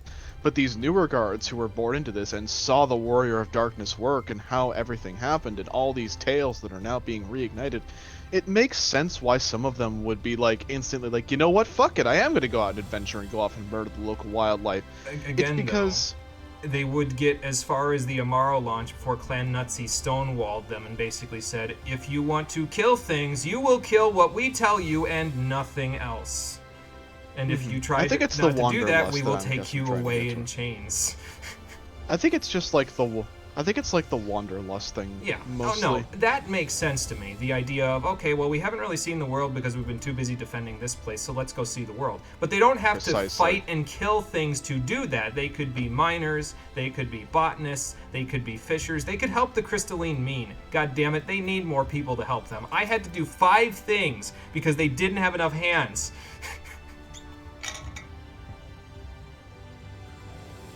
I think that's what makes this Anyway. quest so amusing to me as a player, is that there is more ways they can help, but they're blind to them because Elidibus is playing on their like their ignorance of how they could possibly help, because they can't fathom being anything other than a badass sword wielding kick-ass dude who runs out and helps people. They can't fathom that the same kind of initiative could be taken from simpler tasks, which is hilarious. You say that as everything out there wants to kill them. All the more reason to stay here, then. Or invest in gatherers so they can get stealth, because then they wouldn't have to worry about things killing them unless they wandered into an area with a level 80 enemy while being level 75. I think it's just amusing to me specifically about the whole they can't find the glory in doing simple things like mining or botany. Right. Considering that I was like that before I leveled up any of my gathering classes, where I didn't really care about gathering, I just wanted to go through the story and fight things. Well, now you know why it's so important to me, because I've already attuned that out of your thought process, and you've had also, Rory that is, also has had to do that because of the fact that, you know, you've had to survive since you got here for a while, so you had to branch out and do gathering and crafting things so you could eat and live. So you can see how that would be a sticking point for me, considering, you know, I already got it out of you. I don't have to do it to these kids too, do I? God damn it, that's more work. Don't think that's how the world works, like, properly. That's how this world works, though. You invest in a gatherer, and you can just avoid enemies. You'd think I'd be able to do that on Ninja, but my stealth isn't as good as Gatherer's stealth. Like, that's not how the world works properly, at least in terms of this, but it makes more sense in the Source, where there's a lot more things to go around and, like, fight. Like, there's always the beast tries if you don't do those quests. There's always something to deal with over there. Here, it's less reasonable because the wildlife is all quelled, but after hundreds and hundreds of years of dealing with Sin Eaters and never really taking any joy in doing these things, I guess it makes more sense over here. 100 years of all this crap and all this history of people being born and literally dying under the bright sky. It makes sense why their wanderlust would be so high and their need to go out and want to do more stuff aside from just, you know, fight for survival. Sure. And I don't envy them the wanderlust. If they want to wander the world, that's fine. Just don't wander the world with the express interest of killing things, or we're gonna have a big problem. What quest are you on, by the way? Heroic Dreams. I'm killing vampire bats because these kids want me to teach them how to fight, even though I'm wandering off and fighting something in a completely different place, so they can't see me unless they said they were. Oh, I know what you're doing. Okay. I forget if they said they were going to follow along or not. I'm like standing in front of the level 80 machinist quest, like, should I do this? I don't think I should test my luck because I think you're getting to the point where you're caught up with me. Because I've already done this part. Elise went south, didn't she? I'll go get this one up here, so it's out of Fort Job's hair. And then we'll go from there. I also missed another of Lifeblood's comments. One thing you hate is if you add story for the sake of making it longer, like make a proper story or make the game shorter. See, normally I'm kind of like, okay, you know, let's get to the point here. Let's get to the meat and potatoes of it. I understand logistically why they made this patch longer, because again, if people were playing it when it was new, they haven't played any new Final Fantasy XIV content in like 6 months, so they want to give them a whole bunch to make up for the fact that they weren't here to do it for the past few months. So I understand why they did it in this case. I don't know if that excuses them necessarily, but I guess I get it, you know.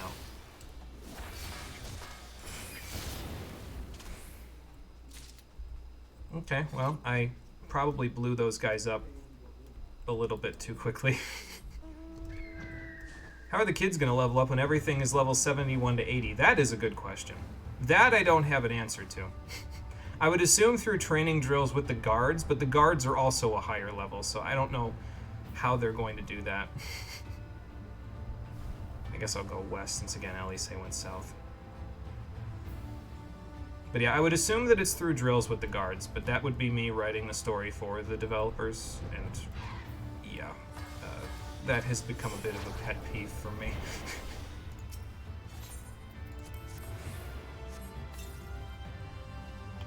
Oh, hello.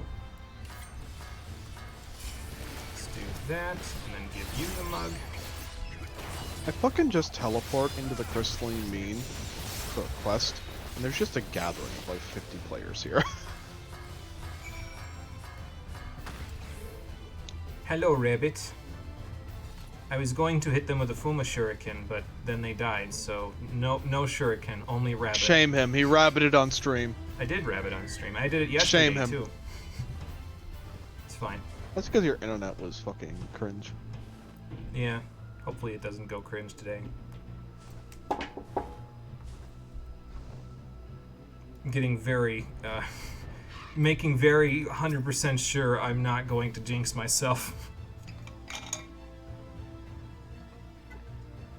Story should be relevant to the story. This is what you would call a side quest being here just to stall time. Not good.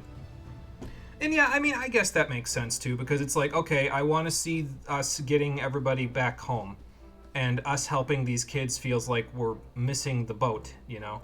So I can see that perspective. Like, again, I understand why they did this, but I think I have a tolerance for it, mostly because at this point I'm not willing to argue with this game anymore, because the more I argue, the more time we spend on it. So, I just already want gonna have a relatively involved argument involving musical tracks later on. Jesus fuck, that probably not more and more every today, day. though, now that I think about it. It probably won't be till next stream. depending on how long it takes us to get to the next dungeon. Try what? Oh, that will be an enjoyable experience. I mean, I think I'm not going to deliver my opinion in a way that's going to be anything other than just like, okay, well, this is how I feel. It's fine if you feel differently, but this is how I feel, you know? So, we'll just explain our opinions and then go from there. I think the problem we're going to run into, at least the reason why I'm dreading this particular point of contention in playing Devil's Advocate, is this is a philosophical difference between you and me. You don't have to dread it, though. Like, I'm just gonna, like I said, I'm just gonna explain my perspective on it, and you don't. I mean, if you agree with what I say, then that's fine. If you don't, that's also fine. So I wouldn't dread it. Fair enough. And also, if you don't have a counter argument, you don't have to play Devil's Advocate. And train hard, but not on those vampire bats. They're level 80. Train with the guards.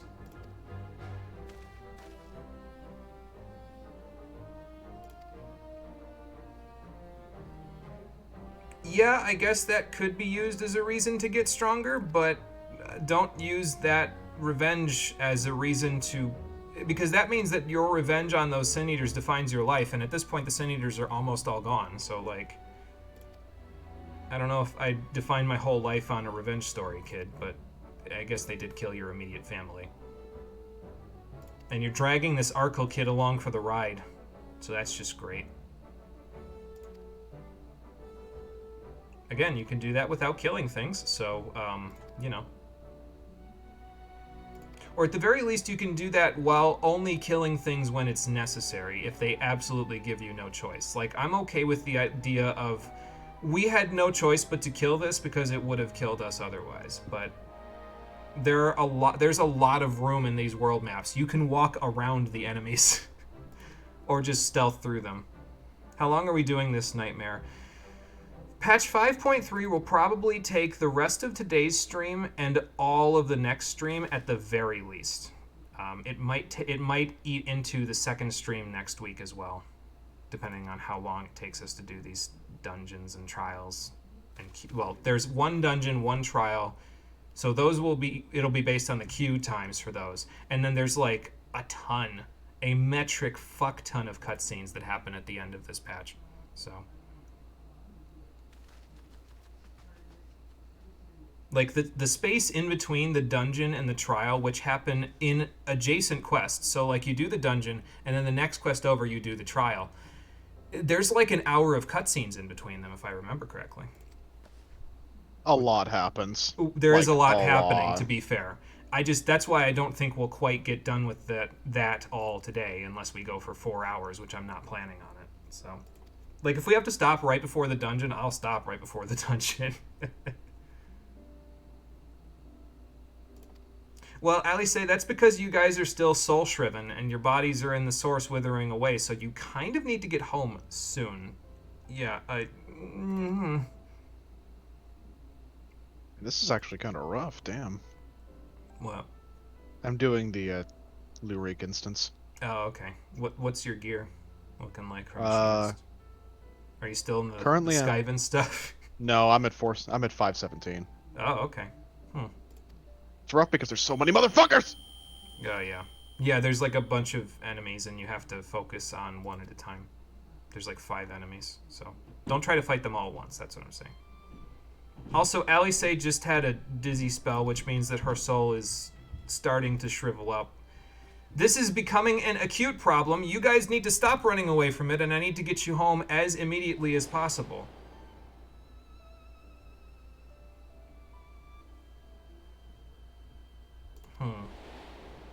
Yeah, I should probably talk to Ardbert, because he's still in here, and I imagine he has a few words for Elidibus, so maybe I should go check in with him and make sure he's okay.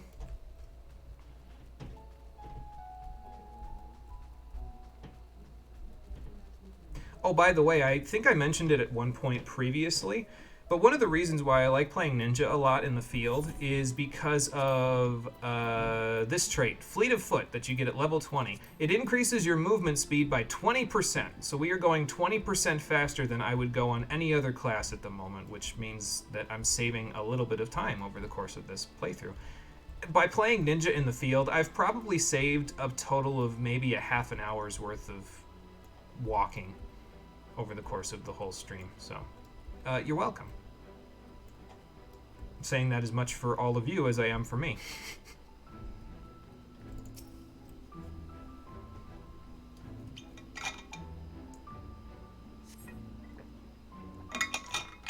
God damn it, Lurik. What did he do? You failed me the instance! Oh, that sounds familiar. Make sure you focus on whatever his target is. So.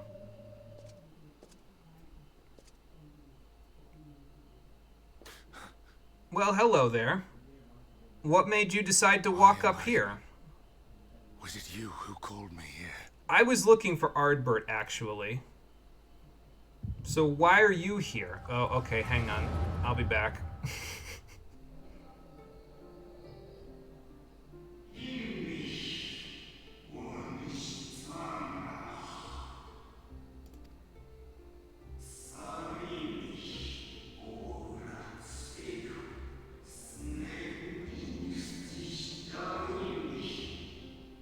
And what is their true course, Convocation Speaker?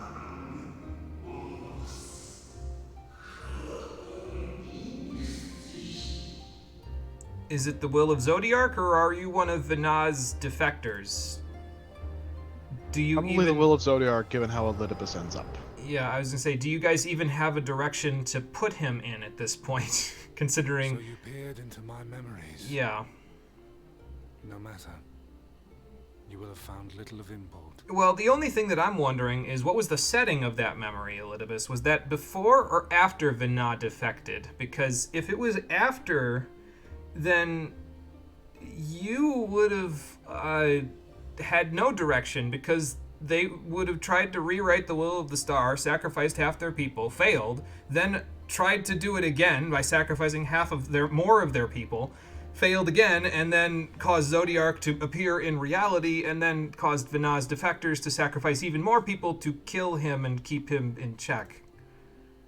So, what was your purpose exactly? Here no more than I intended to come. The fault is mine. Uh-huh. You'll forgive me if I don't Burden of hope. pity you for taking responsibility for that, since you're, tempered and all that shit. Why are you embroiling these people in your plans? Are you planning on tempering them and using them for something? Because that would be the logical thing to do here, and if that's not your plan, then it's a good thing you're too self-centered to care that I just said that. To come. Okay, and what conflict is to come? Are you talking about summoning I do Zodiark? is no different from that which you have done so many times, Warrior of Darkness. I don't think we're seeing this the same way. You're controlling people by lying to them. I don't control anyone. I tell them the truth, and that's why they follow me. I arm myself. I hone my skills. I make ready to vanquish my enemy. You. See, at this point, it just sounds like you just learned the wrong things from me.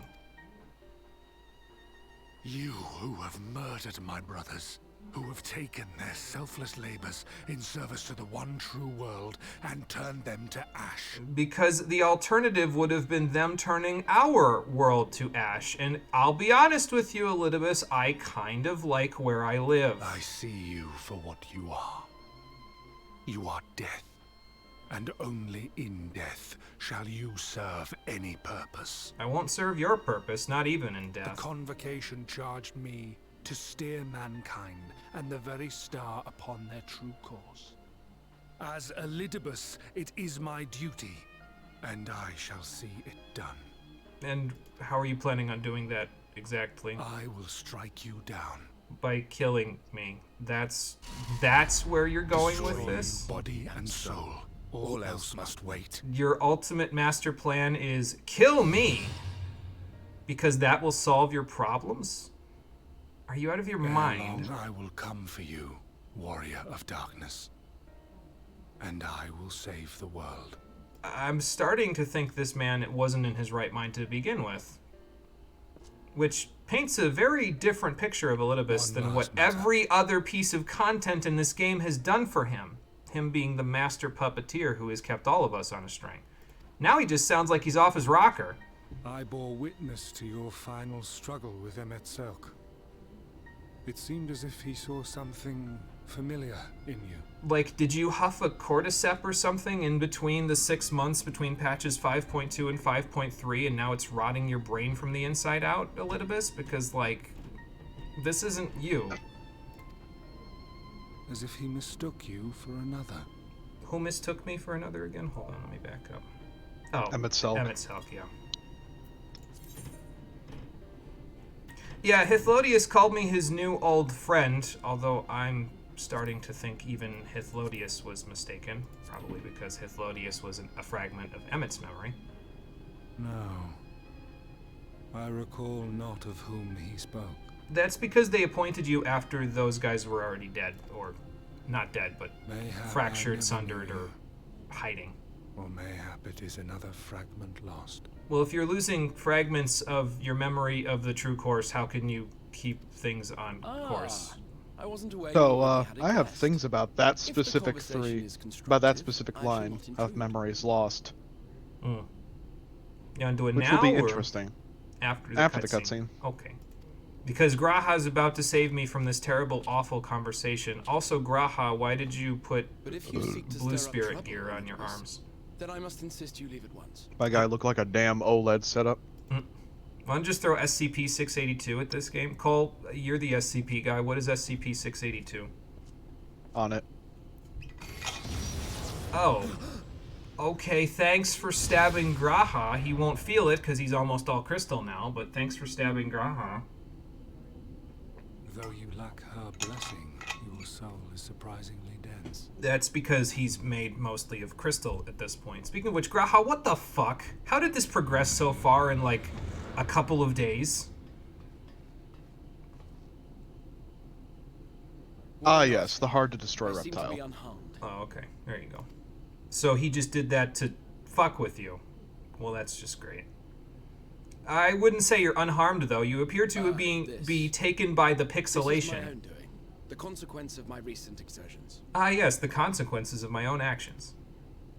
It is the tower's way of compensating me for the demands I have placed on it. You should request a new contract, then, because that Rest looks like it assured, hurts. There's no great inconvenience at present. Indeed, I told Beck Lug as much. But they would not be persuaded and sent me away to rest. And you came up here and promptly got stabbed. You and I need to have a talk about work-life balance.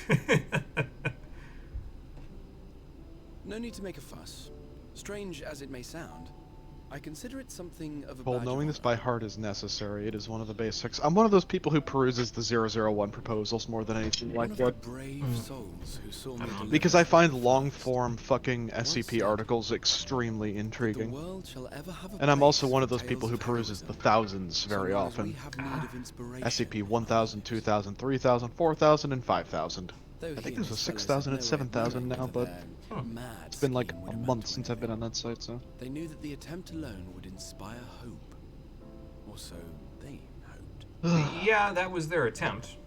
Don't know if it availed your A more world much, optimistic but... lot one would be hard-pressed to find. I mean, the Scions could try to give them a run for their money, but to be fair, those guys literally overcame apocalyptic problems to They try said to help they the would world. find a means to save our God's forsaken world. Just as soon as they had sent me on my way. Said it with such confidence that, for a fleeting moment, I half believed them. That is something called heroic hubris, Graha. They said that even though they knew it was a fruitless effort because it was the best way to kindle hope in people. I've done that before. It's just as much a lie as anything else, which is why I don't do it anymore.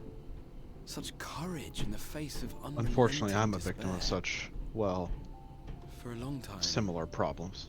it was more than I could bear to remember them. Work-life balance, says you. Yeah, me who has all life and no work at the moment.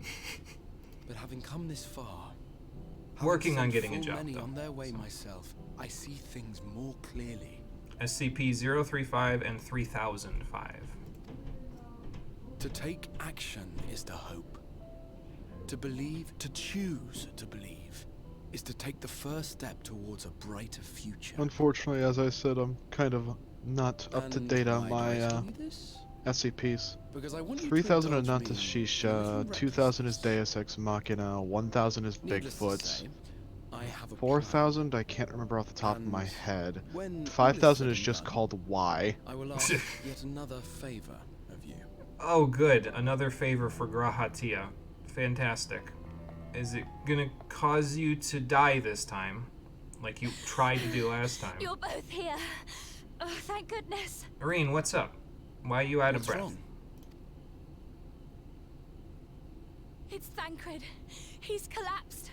Oh, okay, we should probably go check on him then, because he's been here longer, and if Alice just had a dizzy spell, that means Thancred is probably having more problems. This is progressing much faster than I thought. Yeah, me too. Which is why we have to fix this soon. Although, oh wow, that's a lot of... Wait, why are these elegant silver pieces? That feels like an oversight. Someone on the dev team should work on this. I'm going to take a screenshot of this. That shouldn't be here. Those should be Night World silver pieces. Oh, there you are. Decided to teleport to me? Yes, Ah. I'm here and everywhere, all at once. Majima Everywhere system. Rory everywhere system. Jimmy-chan! It's just Rory pops out of a sewer grate when you get to the first to see you train back up to your full power. Oh boy. Not dungeon time yet. There's one more instance before the dungeon. So after that instance, I think we're like... That's like the quest before the dungeon, so... You'll know. Yeah, please dungeon. Fuck! I know. We'll get there. Okay, so... Yeah, I was gonna say, should we go there and make sure, yeah, he's okay? Let's go to Spadgerix, then. I'll attempt this jump one last time for the sightseeing log.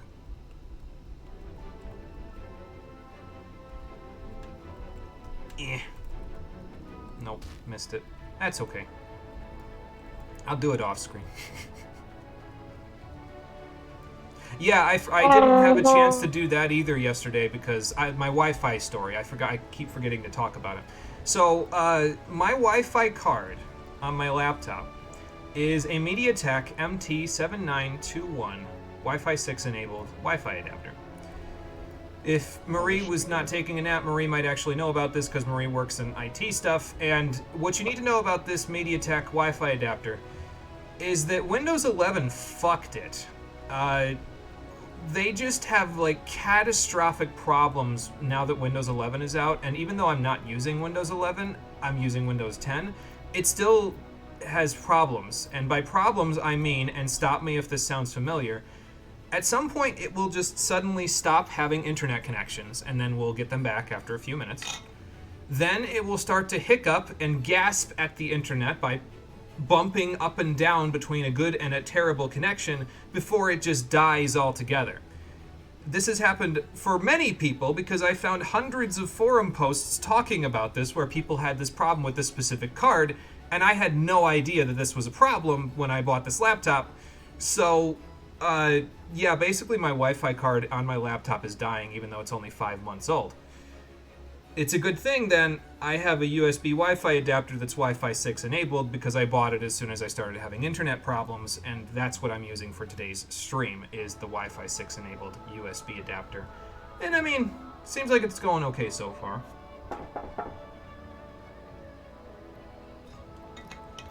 But yeah, so that was what I was doing all of last night and most of this morning outside of working out was trying to fix my Wi-Fi card in my laptop and then realizing that it's basically a paperweight now and just installing the drivers and everything else for this USB one.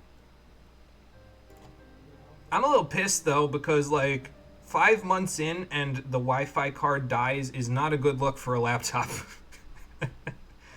So. Are you busy? Were you listening to my story? I was. Oh, okay. What do you think of That's some fucking deeply unfortunate. That is some bullshit. But basically, when Almost I'm done like my with first hard drive when I built this computer, dying like 2 months after I bought it. Yeah, that was also deeply unfortunate. It's a good thing it So- was salvageable. On the subject of everything and that specific Before you do, I'll just say, yeah, I'm going to post the dungeon themes tonight and tomorrow, basically. I'll post one tonight and one tomorrow, so that way everybody can listen to them. Okay, now you can go ahead. But on the subject of stuff and why that line with Elidibus hits a little different now. Yeah. So I'm just gonna spoil Endwalker for everyone here. Because by the time we actually play it ourselves off stream, Jimmy probably won't fucking remember any of this shit. That's true. At a certain point in Endwalker, after you fight Xenos, go to the moon, and then kill God. Because spoiler alert, you kill God in Endwalker. Fun. At like level 83. I mean, this is a JRPG, so... Essentially, what happens in Endwalker is the first 3 levels, you end up fighting against Xenos and the Garlean Empire, and by extension, the new fucker, whose name I don't remember. Fandaniel. I was gonna say, I don't know if Fandaniel, that's his name. Yeah, that's his name. I don't know if we ever get his name in the stuff that we're gonna be doing, though. Essentially, Fandaniel, that guy that's with him, is an Ascian. Now, we don't know what his deal is yet, but all you have to know is he's helping Xenos, and he causes a lot of problems. You end up going to Garlemald at a certain point in there, and you end up having to deal with the fact that the country is fucking imploded at this point. Like, it is desolate. Are you gonna talk about all of Endwalker's plot at this point, or...? No, I'm just setting it up so that people understand why the fuck this happens. Oh, okay. So essentially, you end up going after Xenos. He goes to the moon because he's trying to go off, and apparently Zodiark is trapped in the moon, which is reasonable given that all the Ascians spend all their fucking time on the moon. Well, at least Elidibus makes it look like they do. Fandani ends up fusing with Zodiark and fights you at level 83. And this leads into a, wait, what the hell was going on? Because upon Zodiark getting bodied, an even greater threat begins to approach. It leads to Ishimura taking the wheel of this Formula 1 race car and ripping it in a 180-degree direction, because by having you kill Zodiark at level 83, she realized that she wrote herself into a corner because she doesn't have a villain for the next 7 levels. And then she has you doing other things. But essentially, the new villain shows up, and everything goes horribly wrong. Like, Jesus Christ, holy fuck. Like, people getting deleted from existence kind of bad. Like, turning into monsters, their souls are literally eradicated. They will never be able to be resurrected, and they basically never existed in the first place. It is kind of whack. A crisis of existentiality. Exactly. So you end up, through some nonsense, going to the Crystal Tower, and you end up meeting up with Elidibus's ghost, for reasons that I won't get into yet. Because I don't think I need to spoil for everyone here that we kill him by the end of this. Well, I think the question then would be, why is his ghost just wandering around the Crystal Tower? But I feel like if we talk about that, that would actually spoil things, so... True. So, you end up meeting up with Elidibus's ghost for reasons, and then you end up using the Crystal Tower's tech to throw yourself back in time to to an area where you could, like, the point in time where this threat that's showing up on Earth, and apparently is the thing that caused the final days, spawned from. You end up going back in time, learning Fandaniel's backstory, that he's an Ascian named Hermes, who honestly was the only Ascian probably in history that wasn't another one that I'll talk about later, that had actual human feelings, because we learned that the Ascians basically just created and destroyed entire races for shits and giggles. Yeah, that was apparent from the moment we entered Amarat, and they talked about basically being ethnocentric to every other culture. Any species, they would create species that they think would be able to help the environment, or ones that they just created for shits and giggles because they had an idea. And then if it was too harmful, they would eradicate the entire species, like destroy them completely, and then vault the idea so that nobody could ever accidentally recreate it again. Uh-huh. And Hermes was not too keen on this, because he was like, why do we just destroy? It seems like for everything we create, we destroy like 7 more things. And all of his Ascian friends were like, bro, get over yourself. You don't need to have feelings. What was the original thing that brought on this heavily spoilered talk about Endwalker again? I forgot I'll get where to we that. started. Okay. Because I have some things to talk about story-wise here. What do you mean? because I've been going through dialogue while you've been talking over the top of all of it, so I haven't been Yeah, sitting you know what? I still. think I'll cut off my tirade for the time being to let you talk about things. Okay. So, because basically what I was just going to say was, what Elidibus is doing now is he summoned lesser Asians to the first in order to basically justify their decision of, okay, well, no one's tempered, they're just being stupid. He summoned lesser Asians to terrorize the first, to give them something to do even if they quit. Because no one can just make bad decisions in this game, according to patch 5.3. They have to be justified in the decisions because they always made a good decision. They just didn't know why until now. It's a recurring problem that continues to happen after this in other patches after this. Speaking of problems, Kryl is trying desperately to keep these people from being soul-shriven, and it's working with varying results because she only has so many hands. I guess essentially what I was going to talk about is TLDR. You go back in time, and that gives you access to an aetherite back then, which you can then teleport to at any time because it's an instance area. And that's where the next, that's where the next 8-man raid tier takes place. The next 8-man raid tier being called Pandemonium. The plot of Pandemonium is essentially you and young Elidibus running around in Pandemonium and uncovering a massive fucking conspiracy involving La Habrea and a lot of other BS, including what we think to be the origin of primals.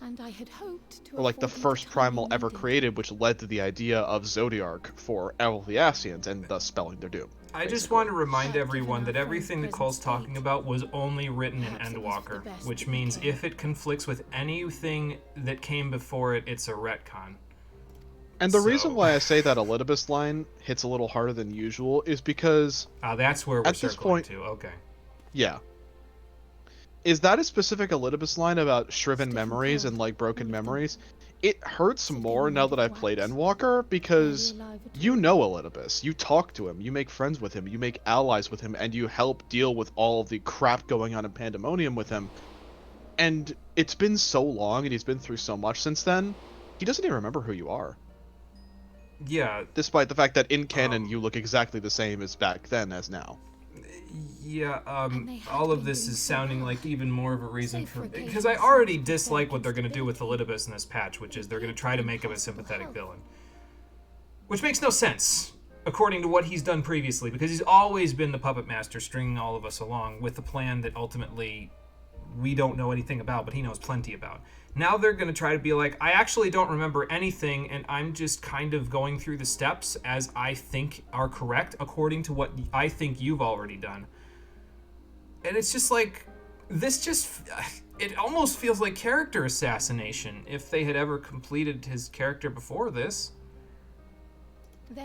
Anyway. I think it'll be a lot more reasonable because I'm really bad at explaining things, as has been proven multiple times on stream. Because I take way too long to explain shit. Well, I don't know about that. Because details. But it's off it the all cuff, makes so that's more why it's sense details, whenever you know. Exactly. It's more reasonable when you actually play the fucking story and have the story play out for you, and you can develop your own opinions rather than listen to me talk for 4 hours. At times like these, it is all the more important that we remain positive. Anyway, Kryle's trying to remain positive while the Scions are dying, so, you know. Good for her. You were watching YouTube to skip the current bullshit. Fair enough. Others have weakened, they have remained relatively stable. I believe I may leave my post for a moment. Even though they feel like wax? So come, let me hear your tale outside. All right, well, fair enough. You're the chirurgeon, so if she says it's okay, then I'm not going to argue with her.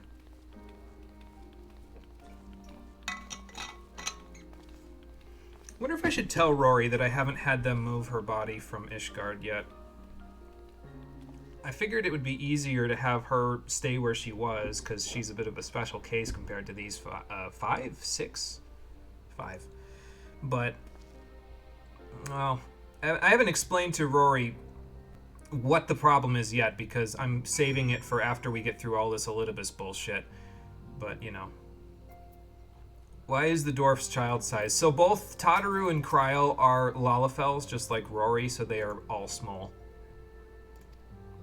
So, Thancred's experiencing lightheadedness all the time now, as is Urian J, and probably Ishtola, but she would never tell anybody because she's not that kind of person, and Alice just experienced her first dizzy spell. But the spirit vessel's almost done, so that's a good thing. Yeah. Well, let's hope the matter of time is long enough where we can get them back here, because otherwise, Square Enix won't have anybody to market. You want to go see the Sons of St. Quinnock, then? I mean, I could go see Rambrose. I've worked with him a lot. Oh, maybe that's why this is an elegant silver piece, because Kryl is giving you the reward. But that still doesn't make sense, because she's giving you Crystarium gear as a reward, too. So, what? I'm not even gonna lie to you. That attention to detail is hilarious. That's really weird, though, still, because, again, they're giving you Crystarium gear, which should only be available in the first as a reward, but they're still giving you Allegan silver pieces, which should only be available in the source, so maybe save these for different quests and just let them give you food or something? That would make more sense, I think. Anyway, Crow's gonna go find the expert, so... Oh, what kind of gift are we gonna get? Alright, cool. So how can I help? We're gonna make them a meal. Thankfully I have big pockets, so I can take this meal with me. You know that their species is small, but normally dwarves are like the size to your chest. Yeah, Lalafels are just like taking that to an extreme degree. So, there you go. Alright, I'm going to take my usual seat at the table here, not because we're done for the day. We're not doing the dungeon yet, the instance still hasn't happened, but I'm going to go take a restroom break real quick, and then I'll be right back. Cole, feel free to chat amongst whoever's here. Fair enough.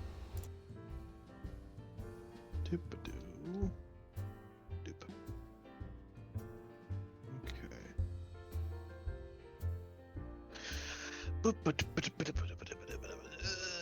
Ow.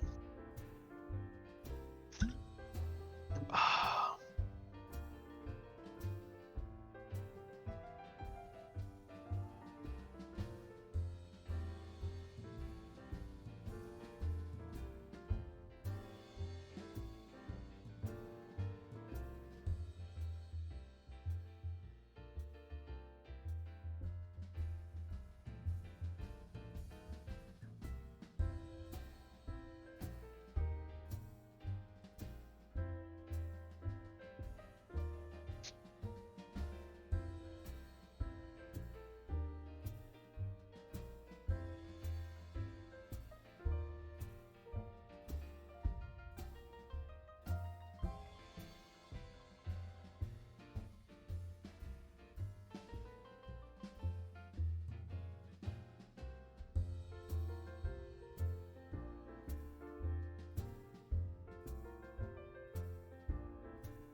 What's I gonna do? Damn. Oh, right. I remember what I was gonna do now. The Crystarium.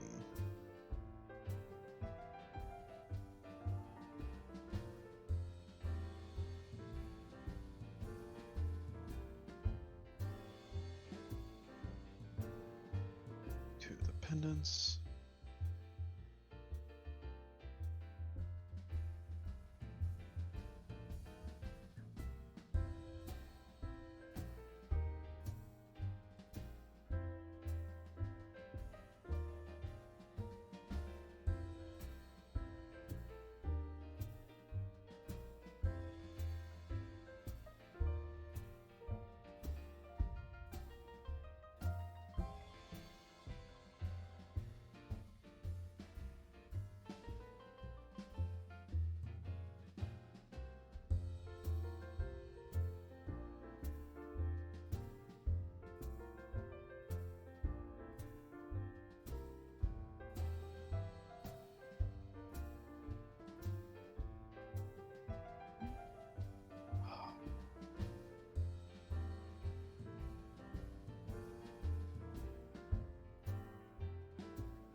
Okay, I have returned.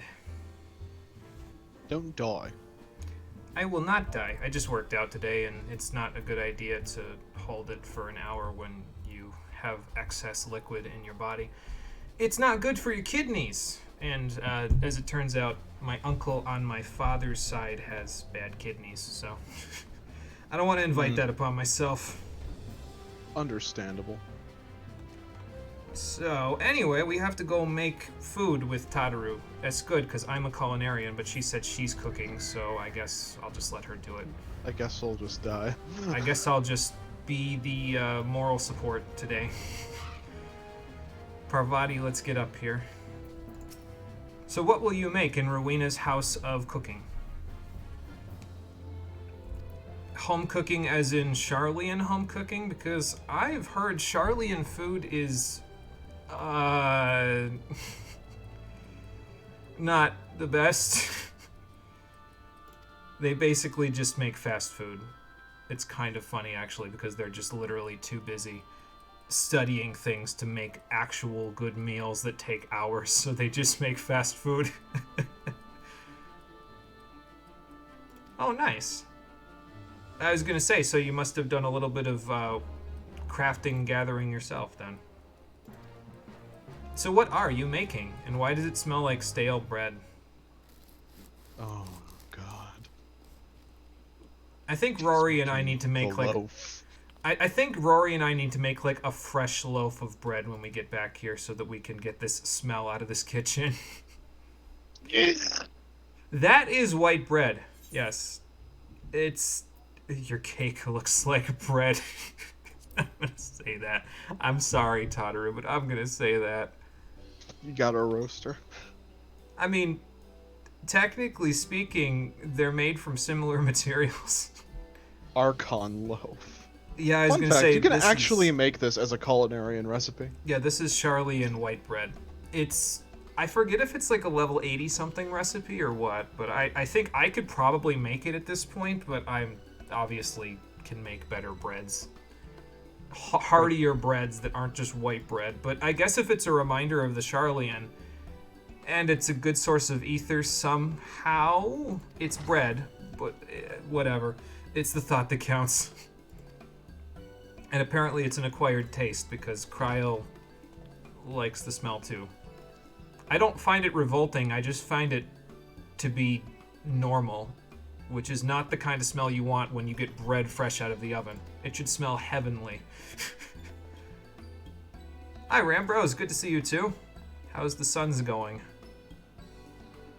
Yeah, that's understandable. I'll be able to answer all the questions once I get my friends home because they're kind of dying at the moment. Oh, okay, fair enough. I mean, I would think Rambros, if anyone was told what was happening with Graha besides, you know, Graha's family, which I don't think we ever meet, Rambros should be the one since he was the one that commandeered the quests in the Crystal Tower, so.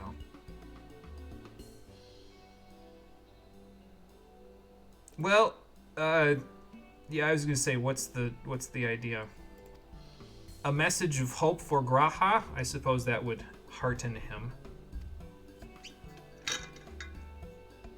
Are you speaking about, because what was he wasn't trying to achieve much of anything when he went into the Crystal Tower, was he? He was like, no, I gotta make sure that this thing never causes people like Zan and the Cloud of Darkness to... So I guess that's a purpose, but it almost sounded like you're talking about what happens in the future, which would be weird. Was the Crystal Tower ever a beacon of hope? It is for the people of the first. Well, yeah, for the people of the first, but in the source, it's, if anything, it's ever been a symbol of elegant imperialism. Like, I mean, now that Zan's dead, not so much, but, you know.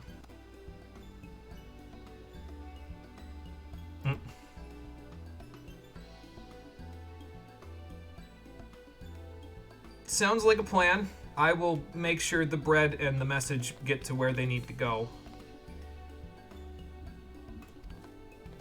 I was gonna say, I hope you made a little bit extra, because I don't think Kryle's gonna be able to resist. I hate to be a stickler, but I feel like anyone savoring white bread this much is a little weird. Like, I love me some bread, but it's white bread. Anyway, Rambo is gonna try some too. You did make extra, right? Well, I guess we're gonna find out. Real talk for people in the audience. That was non-toasted bread, and they put jam on it.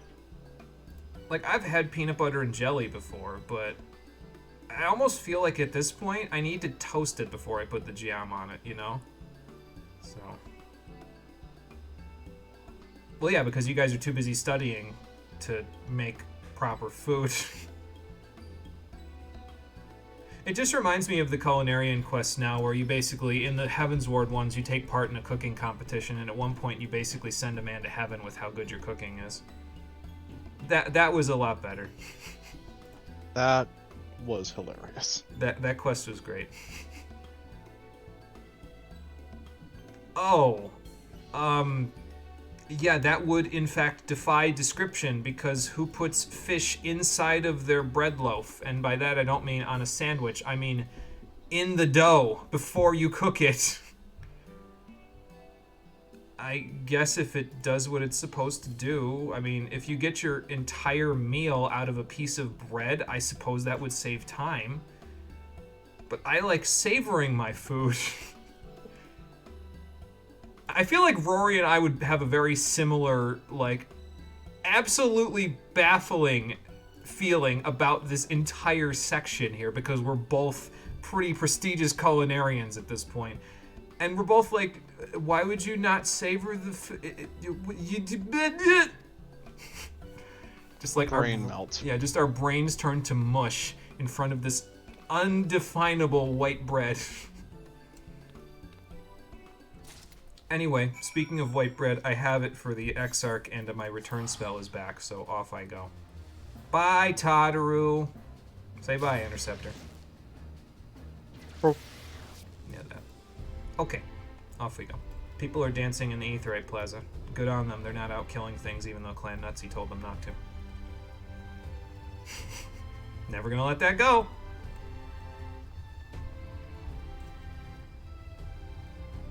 Alright, but let's deliver the loaf. Hopefully Graha doesn't devour all of it by himself. I imagine turning into crystal makes a man pretty hungry, but save some for the rest of the Sharlayans, Graha.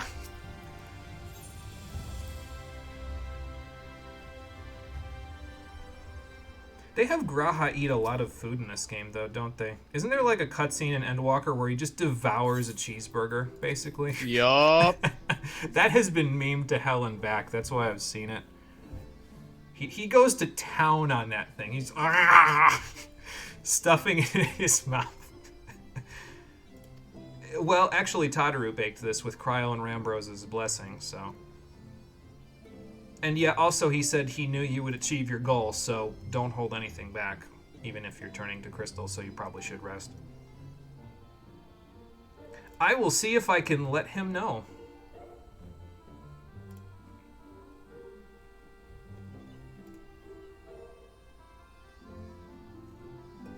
Did the stream die for you, Lifeblood? I just checked. I haven't dropped any frames, but again, it might be on Twitch's end.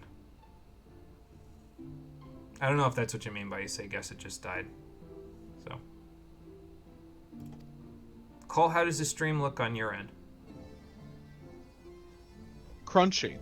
Crunchy? Well, that's not a good sign. But we aight. Let me see.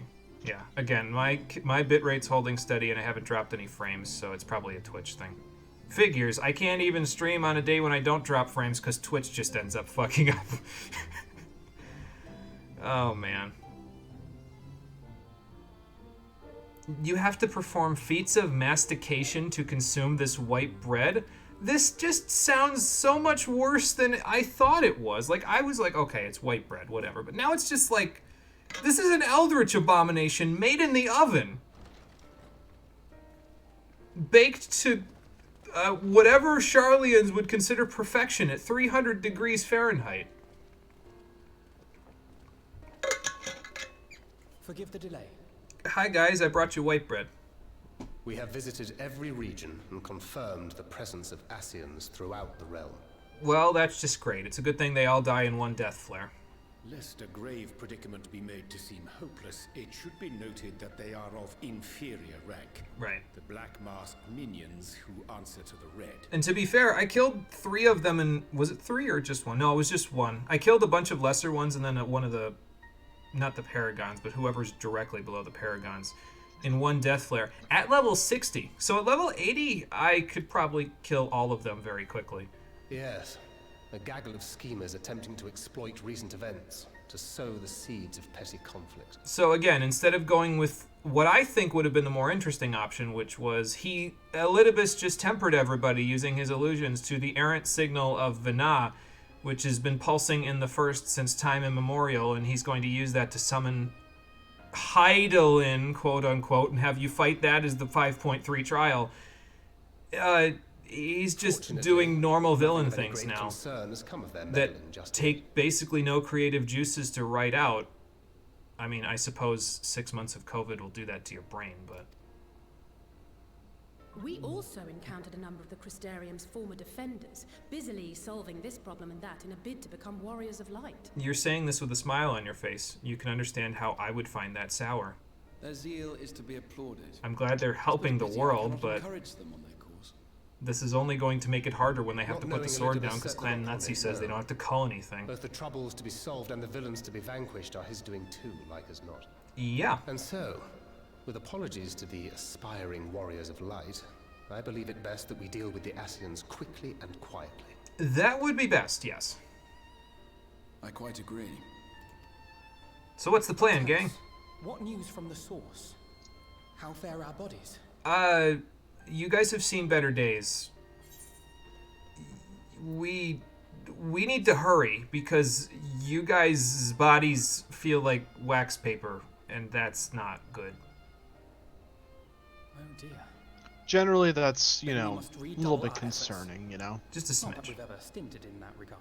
Yeah, I guess This we're gonna would have seem to an appropriate moment to cast ask haste about on the ourselves spirit or something. Tell me you've made some progress. Excuse me. Too bad Gigi never became the teacher for Time Mage. I miss Gigi.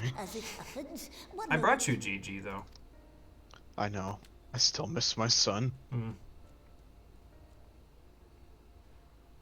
One day he will wake up and you will reunite with him and unlock Time Mage as a job for all the people of the Source. The red stones. Then this doth mean... You infuse the spirit vessels with your blood. Permit us to explain. Okay, sure. As you will recall, Edgy. using white aura sight as our starting point, we fashioned a vessel for mind and memory both. And you borrowed God of War's crystals to do it. Though it served Blood this crystals. purpose admirably, the process of imbuing it with one's complete essence proved a somewhat thornier proposition. Just a bit, yeah.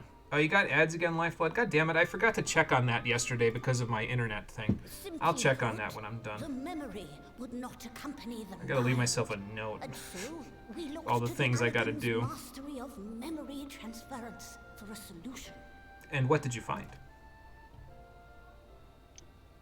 This approach was not without its own complications, however, relying as it does upon blood, which inanimate objects, notably, do not possess. Yeah, that makes sense. We duly explored methods of suffusing the vessel with drops of the aforementioned. Alas, our painstaking experimentation succeeded only in making me feel faint, and singularly failed to imbue the crystal with the necessary properties. Let's just say he cut with that scalpel in places no one was supposed to cut. It was then that an idea occurred to me, namely that we might fuse the vessel not with normal blood, but with my crystallized essence. How exactly did you manage that one? Is this how soul crystals were made? For our sakes. So far be it from us to complain. But did you just chip off Don't pieces think of we your haven't arm to noticed do what's it? happening to your arm.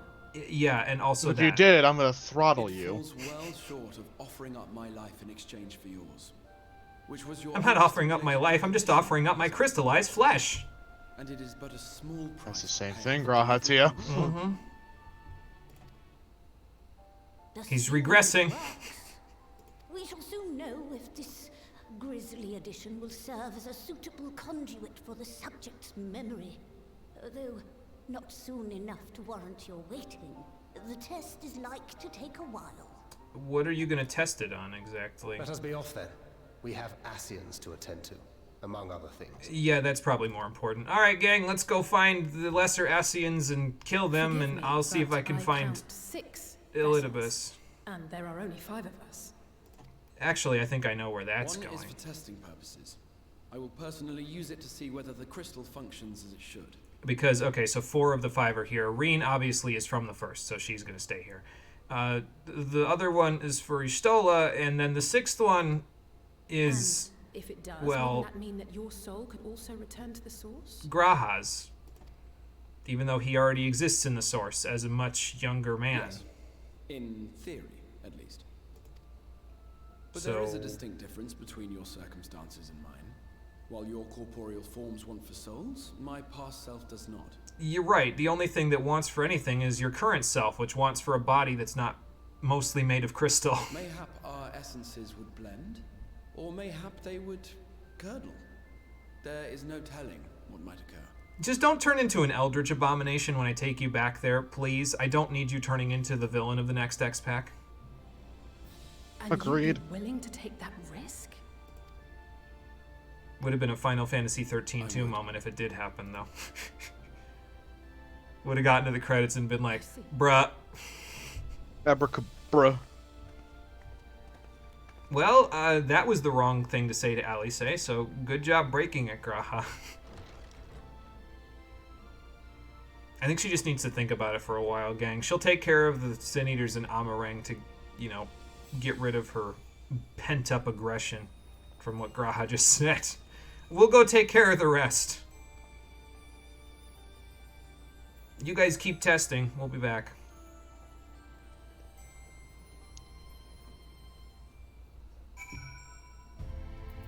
And by we'll be back, I mean I'll be outside.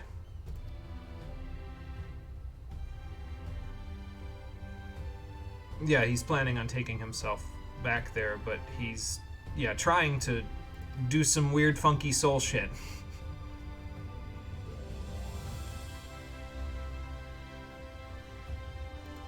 Yeah, that's true, because the 8th calamity happened, so his soul was already kind of weird. So he'll have like 15 shards in himself at that point, because he came, well, okay, so he came here after the 8th, and his younger self is there in the 7th, so his soul is like more parts full than anyone else on the planet when he's done with this part.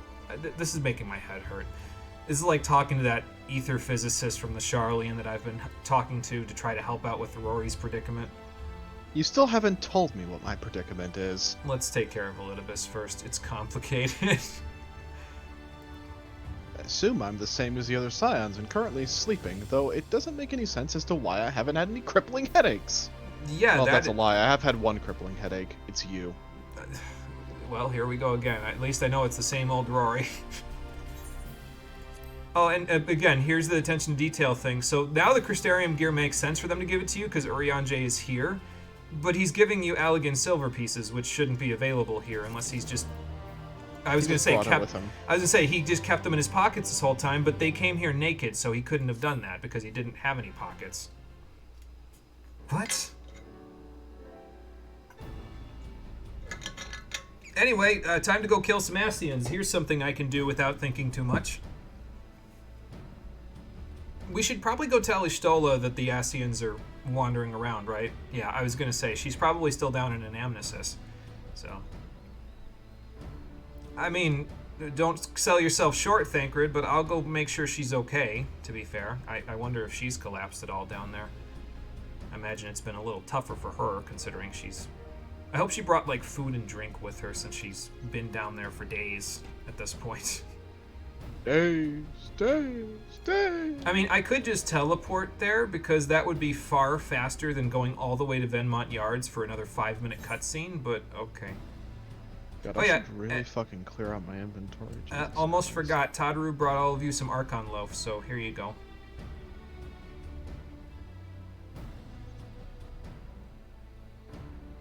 It is a gift that she wrapped. It's Archon loaf. Reen, don't eat it. You've had some of my cooking at this point. It will definitely send you places you don't want to be.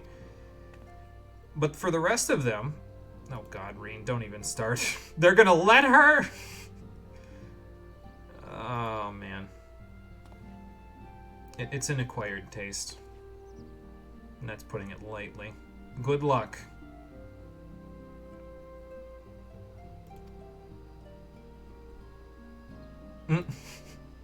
He's just talking about his high classness, Allie say. It's like breathing for him. Anyway, yeah, I'll let her know she's a good cook when we get back. But then you guys can tell her yourself, because you'll be back in time to tell her. As long as we hurry. You might want to stop pontificating and go with your friends, Alpha. No, there you go. Alright, so instead of just going straight for Ishtola, we have to go back to right and then go all the way to Venmont Yards, because I think if I remember right, Anamnesis, the section where she is at the end of Anamnesis and Niter, and instead of having you run through the whole dungeon again, they just give you a new boat that takes you there, if I recall correctly. So... which seems strange, because how is the boat going to get me to the bottom of the ocean? But... like, I feel like I could just go to Amarat and have one of the Asians escort me there or something. I don't... I'm going to stop asking questions. I'll be here all day. Well, I was told that you have a boat that's going to go, out to sea so that I can swim to the depths where Anamnesis and Niter is. At least you have the Blessing of Light, so you can just... or the Blessing of Water, so you can just yeet yourself down there. That's true. I guess it makes it easier. And now that we committed to wanton murder last time, I don't have to worry about the Benthos stopping me. If there's any left to stop you. Oh dear God, Ishtola's collapsed. Hang on! Oh, okay, never mind. Hi, Elidibus. Excellent. I had intended to speak with you alone. Well, I'm never alone. I told Emmett that, and you should also know that. Finally, we get to something interesting. There None you of go. my doing, lest you misunderstand. The link between her body and soul wavers. Yeah, I understand that. That's why I need to get her back as soon as possible. And why you shouldn't be standing in my I know way. not what you If hoped anything, to find here, but it you will should avail definitely naught to learn of our past. not be standing in my way, because you're an Asian, so rejoining body, soul, and memories should be like paramount importance to you. So why are But then you here? again, you're only an Asian when you don't feel like being a hypocrite. Yeah, that's true. Anyway, Dabs. I'll be back. Echo Vision again. Man, you've been getting a lot of those shits lately. Mm-hmm. Excuse me.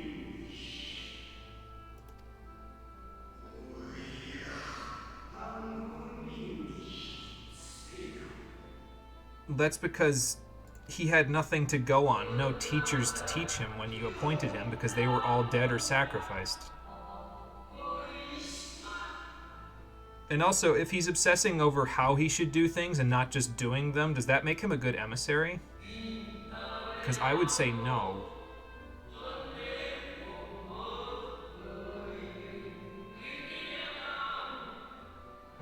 Oh good, the meteors stopped falling for once.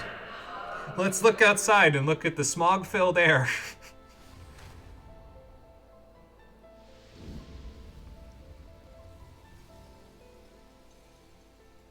It fades.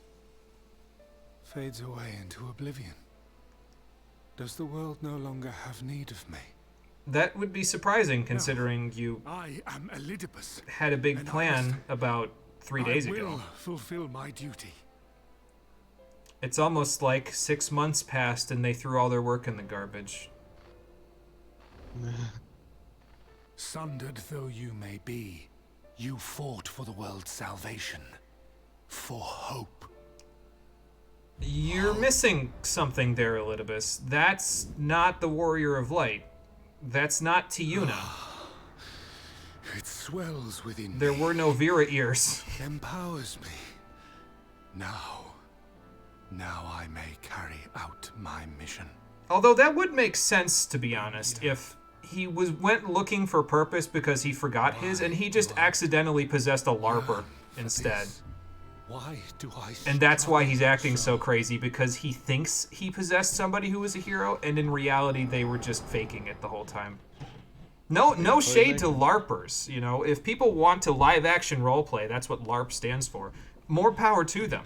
If they want to do that stuff in real life, I would feel incredibly silly, but it would make sense as to why he's doing what he's doing if he thought he possessed a hero and they were just a dumbass instead. You'll do as I ask. I guess I should just be glad he didn't possess Hildebrand. Then we'd all be doomed. We would. Show me your strength. I would take your measure. The first round wasn't enough for you. I beat you to death with a book, practically. You want me to do that with my knives now? I'm not even going to do it with my knives. I'm going to do it with my greatsword. Need but ride the flow of ether. Well, I am pretty good at that, so... Okay, bye. I'm gonna guess he prepped an arena for you too.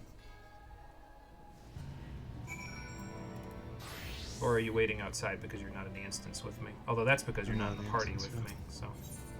Run his fade! Especially since the name of the thing is Faded Memories. We're definitely running someone's fade here.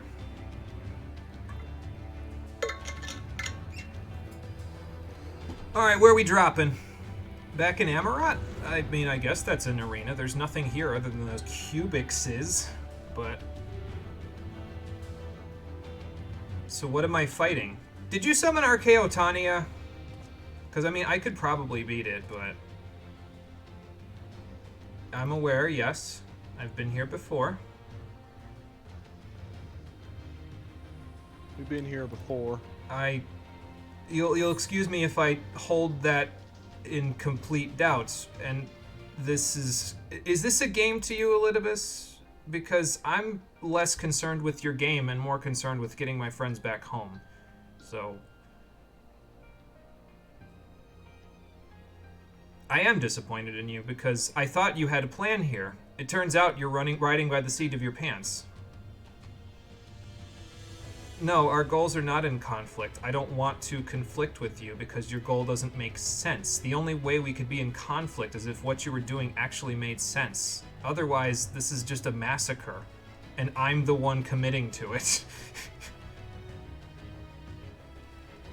That's not what I was hoping for. Lest you forget, I beat you half to death with a book about a month ago. I don't think you could ever be a friend because you don't like that shit, like Xenos. You unfortunately are not into violence, like Xenos. Yeah.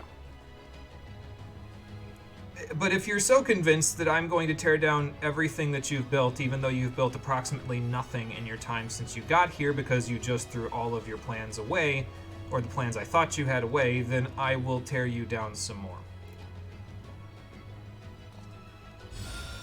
Because nothing that you throw at me here will stop me from getting my friends home.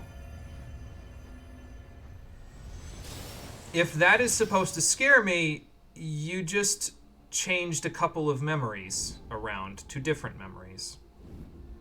The memories of the 3 innkeepers back in A Realm Reborn. Is this supposed to sketch me out, Elidibus? Am I supposed to feel something by this? When you're literally just repeating the level 70 Dark Knight quest ad nauseum for the entirety of this 25-minute long instance. I don't think it's actually 25 minutes, but it's gonna feel like it. Oh good, Answers is playing in the background again. As if not to harm you more. It's trying to harm me. It's doing a really poor job of it because, again, I'm a Dark Knight. I've literally done all this before. And it didn't stop me then either. So can I repair my gear with Mother Mione if I walk up to her and talk to her here? Because it's showing up on my map as a repair station. It's not a repair station. You lied to me, Elidibus. I thought we were friends. Not friends. You murdered literally everyone I know. You don't know anyone, though, because your memories are fading. All right. I don't know anyone. Cubics, robots for everyone. Let's see what you've got. No tricks, huh? We'll see about that. So, ground squirrels and little ladybugs. Really? You're gonna have me fight fragments of the scions. Again, do you think this is going to stop me? Like, what do you think this is going to do other than piss me off?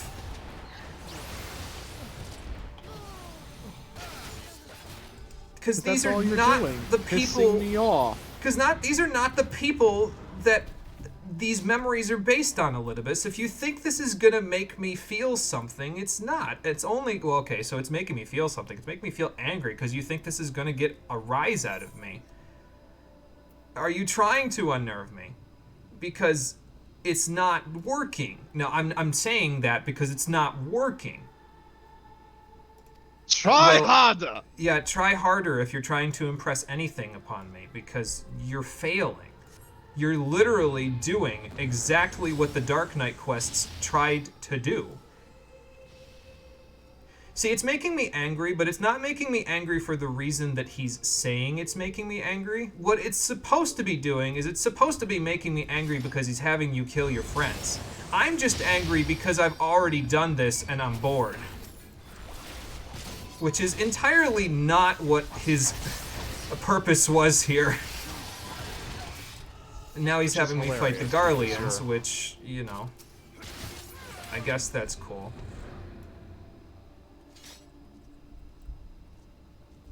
That's the plan, Elidibus. It always was, so... Like, and the other thing I think you're getting confused here is you're getting confused the idea that I would have qualms with killing people if they're in my way. I've never had qualms about that, because people have used me as a tool for getting shit done when they're too craven to do it. That's what everyone needs me to do, and it's the part that, frankly, I'm sick of. So, if I have to do a little more of it to stop it happening, then I will. I'm starting to sound like Peacemaker. I don't know if that's a good thing.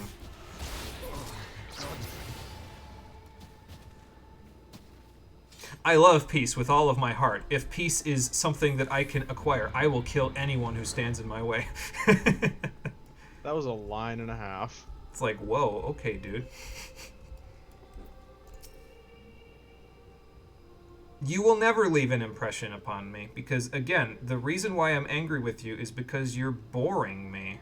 We've done this before, Elidibus. Ah, yes, Metal Gear logic. Yeah, eventually I'll come out the other side just like Snake did. I hope I don't have to go through a microwave hallway to do it, but, you know. Yeah, if you just want us to fight, then let's just get it over with now, instead of you fucking with me. Okay, maybe to you. Well, you've seen my strength. Again, you've already seen it previous to this, when I beat you half to death with a book.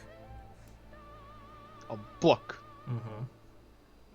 Yeah, that's me in the microwave, dying. Oh. Oh, now I'm mad at him.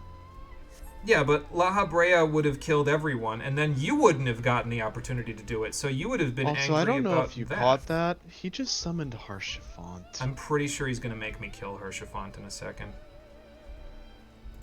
God, I'm gonna rip this dude's soul from his body. It's not really Harshafont, though. Yeah. I just don't... Oh, look, it's Thornton and his friends.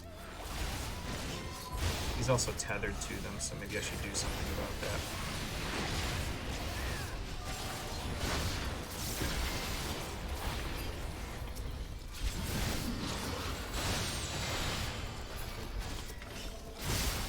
Frey, can you come in here and tell them how tired the both of us are with his charade, please?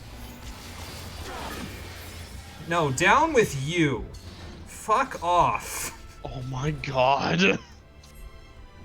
Bro, you just deleted that motherfucker. You literally just took his model. This is how sick I am of this bullshit. I made him go from 100 to 0 in approximately 5 seconds. See, if this was like the webcomic version of this, the two instances between Rory and Jimmy would be wholly different. Because I'd be running through Elidibus it actually has relevant PTSD that he can take advantage from Rory. Yeah. And Jimmy just doesn't give a fuck. Exactly. So I'd be frolicking in a field like Rory with a flamethrower in El Meg, and Rory's like, I can't see through my tears! End of the fucking so thing. the characters we've killed so far have been Rory. some of the Scions of the Seventh Dawn. The original Garleans that we fought as the final bosses of A Realm Reborn. King Thornton and his men, who were the final bosses of Heaven's Ward, not including Nidhogg. And then those people that we just killed were Emmerich, who is the leader of the Heaven's Ward country, his retainer Lucia, and Rauban, who is the leader of the Uldan military. And that one would probably get under Rory's skin a little bit. Here's Rauban Isael is probably single-handedly one of the biggest badasses in the game. And here's Isael and not Verdoffelnir, what's his name? Hraesvelgr. Hraesvelgr, that's it, yeah. So that's fun.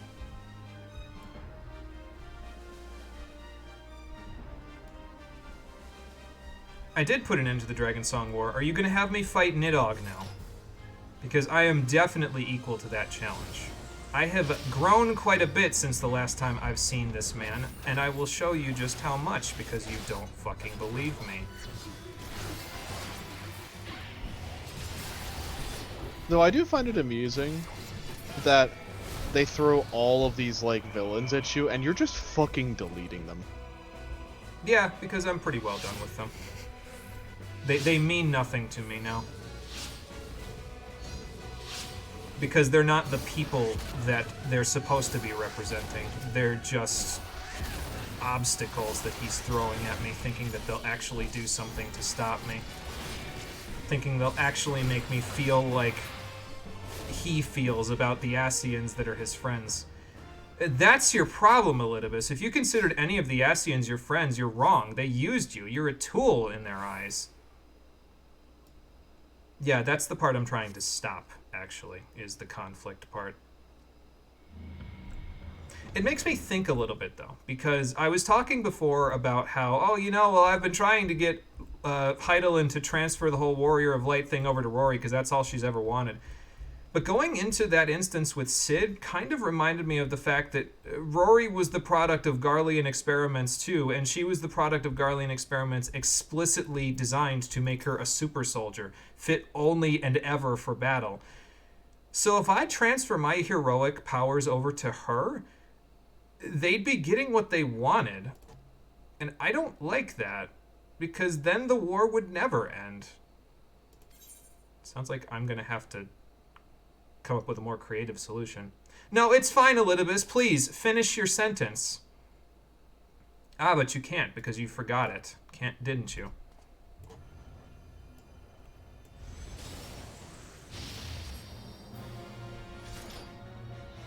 And now he's gonna have me kill Yotsuyu again, probably. Again. Good. Maybe this will re-unlock my samurai crystal. Oh right, I buried it with Master Musosai's grave, so I'll never know. That's fine, if you want to lay it bare, just don't be, you know, pissed at me when you're in front of the moving train that you are summoning into existence. Oh good. I think the only thing that would really get on Jimmy's nerves in this entire instance in the webcomic is when Elidibus inevitably summoned the Phantom Rory. I don't know if that would get on my nerves so much as it would just piss me off some more, because I'd be like, this is doing nothing. You're not proving a point. You're sending shades at me. These are not the real people that you're having me kill, which is making me wonder why the farce? Why not just fight me outright? There's Gosetsu and Suyu over there. Where'd he go? Oh, there you go. Now he's having me fight Shades of Hein and Yugiri. I mean, they are Ephemeral Morning Dew because they literally serve no purpose here. I mean, Yugiri, if that's what you want, I will beat you up first.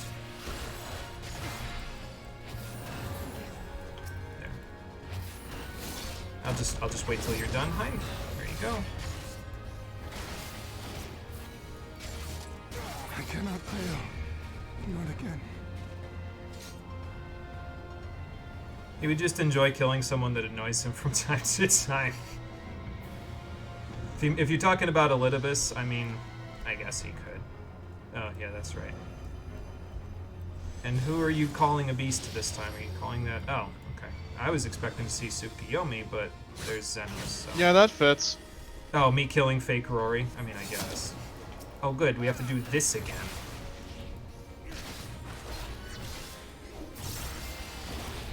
Okay.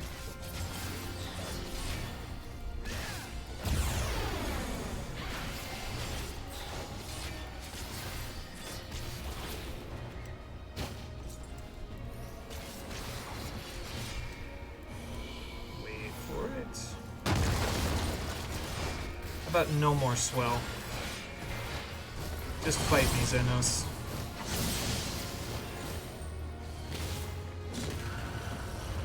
See, and this is another thing, right? Is that he's just getting Zenos wrong by doing this, because Zenos wouldn't bother with all the theatrics. He literally lives exclusively to fight me, and all he did there was a magic trick. So you're just getting people wrong now, Elidibus. Like,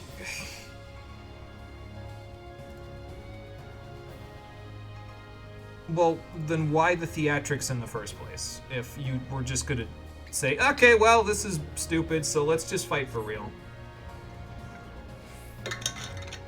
Like, this is like Ahriman in Shin Megami Tensei Nocturne.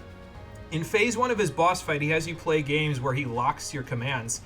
Not for real, because basically what he does is if you use the command when he tells you not to use it, he just kills you. But then when you do enough damage to him, he basically just says, oh, fuck games. Games mean nothing in the world I'm trying to create. And then it's like, well, then, Ahriman, what have we just been doing for the past 6 rounds of combat? Why would you make me play games if they mean nothing to you? Are you just fucking with me? Because it's not working.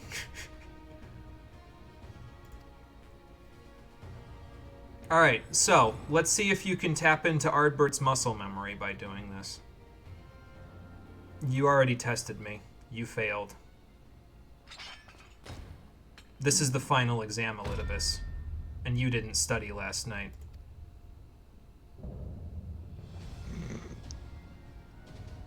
So now, I'm gonna teach you a lesson.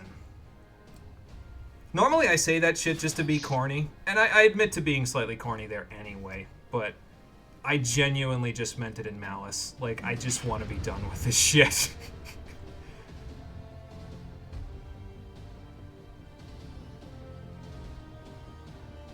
Like, I'd rather be fighting Zenos at the moment. That's how bad this is going for Elidibus here.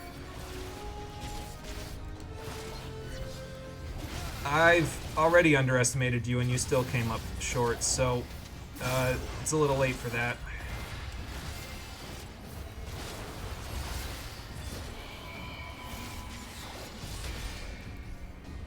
That's not overpower. Good try, though, I guess.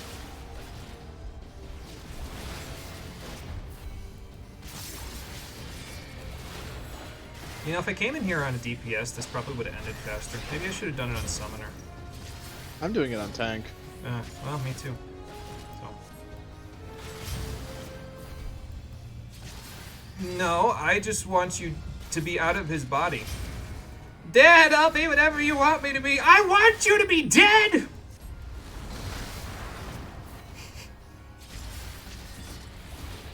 He can't even break my Blackest Night. Oh, dear. He's spinning. He is spinning, yes. I'll just stand out here. I could stand in melee distance, but that is a Dragoon skill, sir! Dragoons can do a spin? They used to be able to do a spin. Well, that animation specifically with the 3 knives coming out of the ground. Oh, okay, I see. Whoa. Okay, I gotta go for the first one. Once it goes off. Oh, okay, never mind. That works. You could just cut off my escape route. That's probably the smartest thing you've done today.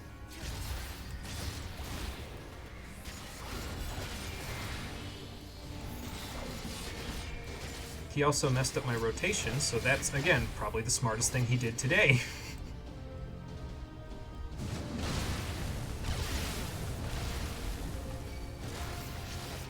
And he's a hero. He's allowed to do everything. I mean, I don't... Okay, I guess I do get plot armor sometimes, but I can't just bullshit my way through fights. I see what you're saying, though. Like, he can just do whatever he wants because, you know, he's the villain, so... So... Alright then. Tessian Axe. That probably would have pushed me if I hadn't known how arm's length works. Thank you for testing players' arm's length knowledge, though, Square, because it so often goes ignored by most of the player base.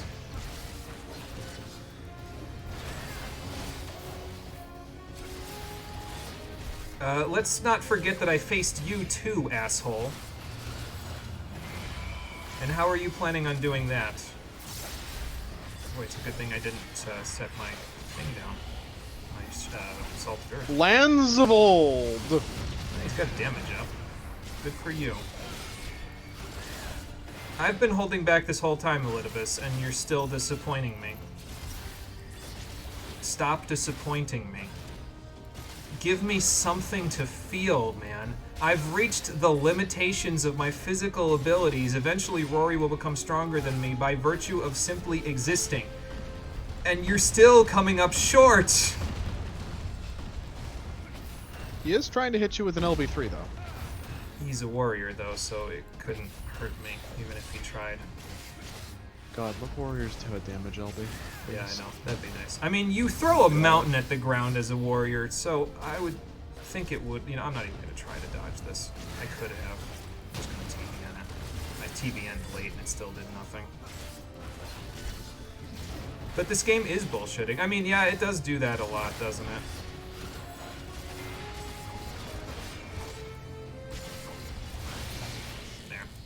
Got him. Didn't even have to delirium. I'm gonna delirium anyway. On your body. I didn't even get through all of my delirium. There you go. Why is Tsukiyomi's music playing in the background? It just started up and then left. God, I wish because the Tsukiyomi... Tsukiyomi music was playing before. Oh, okay. God, I wish Tsukiyomi actually started up and then left. You have grown stronger since last we fought. Oh, good, you do remember that. I thought you were forgetting everything. Well, this was boring. Yeah, I know. It's not very entertaining. Unless you have like a vested interest in the characters that he had you kill, quote-unquote. And, well, I don't. So, because they're not the characters. They're just, you know, these shades of these people. Oh, good, you're awake. And also not captured? Did he... Apologies. I freed myself as soon as I awoke. And Elidibus, you suck at this. You're really bad at this whole keeping people hostage thing, aren't you? I'm not talking to you, Stola, obviously. I'm talking to this guy. If you have ceased trading blows, Little bitch. I would trade words with you. Alright, Stola, rip him a new asshole like you did to Magni. I can't wait to see Little this. son. One concerning that which you seek to accomplish. I can't wait for the sass to come back. It's been too long. It stems from who, or rather what, you truly are. A primal. Oh. So he was summoned with creation magic then? Is that your working theory? The ancients created Zodiac to deliver the star from destruction. Right. And he If came the into magic that existence brought him after. forth is the precursor of what we know as summoning. Then Zodiac would have been instilled with a presiding desire. And you think he's this desire? I found it among the records at Anida. And it came as no surprise. Were I faced with the world's destruction, I too would wish for the same. What, that you could command something to stop it from being destroyed? I feel like at that point it's a little late. We're already here. Salvation.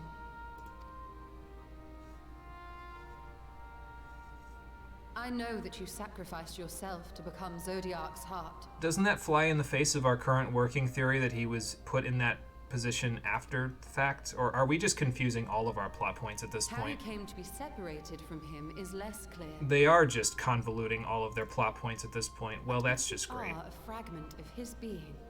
It stands to reason a desire for the world's salvation would drive you. Why? Zodiac only tried to save the world and the Ascians. You know, actually, that makes Rise up sense. as warriors of light, Because that's what he wants to going do, so is save the far world as in to the use Ascians' Ardbert as a image. symbol of hope. Yeah, you should stop flesh-bagging people. It's not cool. He's currently a warrior, not a mage. That is true. The illusions were pretty good for a melee class. Correct on all counts. Such is my nature, and such are my methods. Well, of course she's correct on all counts. She's channeling the writer right now to try not to confuse us, but it's only making me more confused because you just convoluted all the plot points from the last batch together into one homunculus. I have even become them. This served not only to strengthen me, but also to facilitate the work of my brothers, such as Emmett Selk, with his penchant for nation building. Did you have to say it like penchant? I mean, you sounded like Emmett Selk there, but is that all you remember of him? Then you will be all too familiar with the fickleness of mankind. We change, we forget, and what little we do remember becomes twisted and fragmented over time. For which reason, you deem us unfit to carry on your legacy. And on that note, you need to take a number and get in line because you're approximately the 4th Ascian who has done exactly that over the course of this entire Are storyline. you yourself free of these foibles? As the last witness of the final days, do you remember everything that was lost? Or even the things you cared about? Maybe if you explored the city a little more, you would, Elidibus, but you don't seem to care to explore these things. Finally, he says something we can both agree on. Is shaped by the hope that fuels it. Even should this hope be something as simple as the world's salvation, it is the collective desire of innumerable disparate souls crying out for deliverance. So, how long is he going to stay corporeal then if he's just a desire? Like, I mean, I guess he was summoned by Having drawn your Ascians, strength but... from such a cacophony of voices, can you truly be sure you still speak with your own? See, this line irks me. See, that line, that's like vicious. It's for like multiple reasons. It's definitely her being, well, sassy Ishtola to him, but it kind of irks me because, again, this is the part where I feel like they're assassinating Elidibus's character because he has always been that in the shadows puppet master stringing us all along kind of a person, and now they're basically saying no because you've literally just been foibling your way through. Like you had no plan, you just made it look like a plan. Why are you making your main villain of this entire X-Pack look like a fool? Is that your intention, Ishimura, or are you trying to make something else of him? Because all I see is a fool. Your question is irrelevant. Think it's pretty relevant, buddy. Actually. No matter how much I should change, no matter how much I should forget, I shall ever remember my duty. That's just flat out not true. That's not how that works. At times I stand in game or in real life. At times I stand against them. All that I might steer mankind and the very star upon their true course. What is their true course? Can you tell me what their true course is? Because if you remember that, then fine. I'll acknowledge your existence and then I will kill you like a person. And my mission, guiding my every deed. But you're not going to tell me what the true course is. Like, even if you said, oh, well, the true course is whatever the will of Zodiark is. Okay, fine. Now I can just kill you and be done with it. But because you're not telling me, and you won't tell me, proof of your might. And you will be dead before you ever have the chance to tell me. As I am now, I would. Again, it just makes the villain look like a complete fool. Yet I have still to play all of my cards. And I get the feeling that was not the intention here either, with how they wrote him. Like, they didn't want him to be a fool. They want him to be threatening, but he just sounds so dumb. Would you not agree, warrior of darkness? If you could offer me some semblance of sport, my lessers would pose no threat to you. When did you offer me sport? Is that what you thought this was?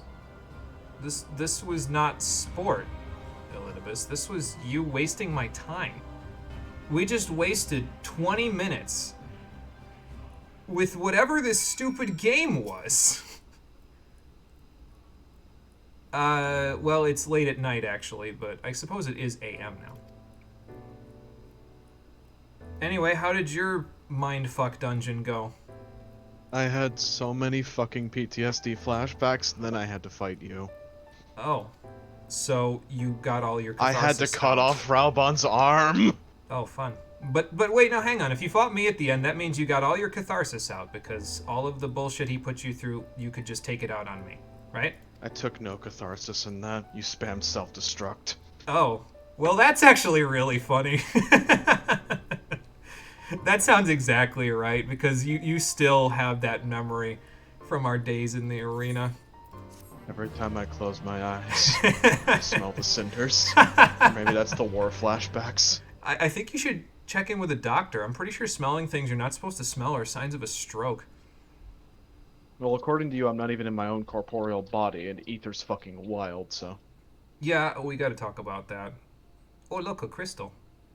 Who do you suppose that belongs to? Good question. Well, you and me, Detective Pellegrin, let's follow the trail. I suppose that's all we can do. Since he's still stringing us along even though he doesn't remember himself. This crystal wants to feed you. You know, I have theories about Elidibus that are not exactly well developed, but I understand them a little bit more. Sorry to late, like, so you're gonna say the reason why he's irrelevant anyway. All right, Lifeblood, take it easy. We'll see you on the next one. Probably only gonna do this quest and then we'll be done for the day. So, anyway, Cole, continue. I think one of the things about Elidibus that's weird to me is that his whole never explaining his like motivation is that he's just Elidibus. He is simply Elidibus and follows the seed of Elidibus.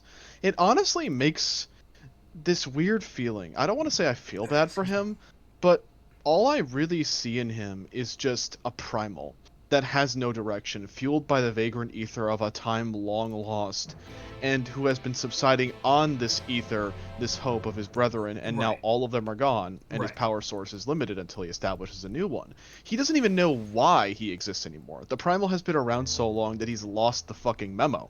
Right. Which is deeply existentially terrifying when you consider the fact that he is still following it even though he doesn't even know what he wants. He wants you to die. That's all. But see, the problem with that is that it flies in the face of all of the implications they had for Elidibus's character from everything before this. That's where I have the problem. It's not the problem isn't in the way that he's characterized. It's in the fact that this is not Elidibus. This is someone else posing as Elidibus who is at the moment posing as Ardbert.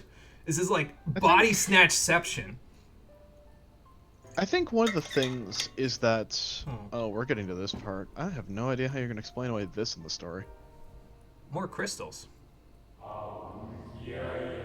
These ones are together, which means they probably knew each other in life.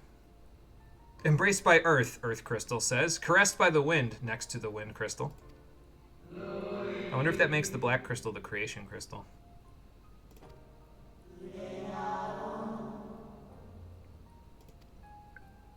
We're playing Rock Gathering now. So I'm back to my old miner days. Well, that's fun. I should probably get into different clothes. These are probably stained with Elidibus's stench. You know, it's amusing to me that, like, yeah, it flies in the face of everything Elidibus is, like, but, like, I guess I'm connecting the dots in my head of things in that before. Like, yeah, Elidibus was leading the Ascians. He was the prime manipulator, but that was when, you know, he was surrounded by other people who viewed his purpose as just. Like, all of them had the same goal, and that was the will of Elidibus, which was to bring peace to the original world and bring it back, because all the Ascians wanted the same thing. They remembered that. And he didn't. The implication is that he didn't, and he was just stringing them all along in a way that seemed to be... Like, again, this makes it out to seem like the Ascians just have been strung along by... And it's okay, if they were strung along by Elidibus, and he is the master manipulator that he says he is, why is the story making him out to look like such a fucking idiot right now? Oh, well, there is a reason, but we'll get I to know that what the when we reason finish is, the trial. and I dread the moment when we get to the reason for it. We'll talk about it on the next episode when they tell you why. But I just hate the way The they heavens are resolve ablaze, this. the land rent asunder. What will they become? What will become of the world? Is life itself set to be denied? Why the fuck is that line so hard? Maybe Hithlodius said it?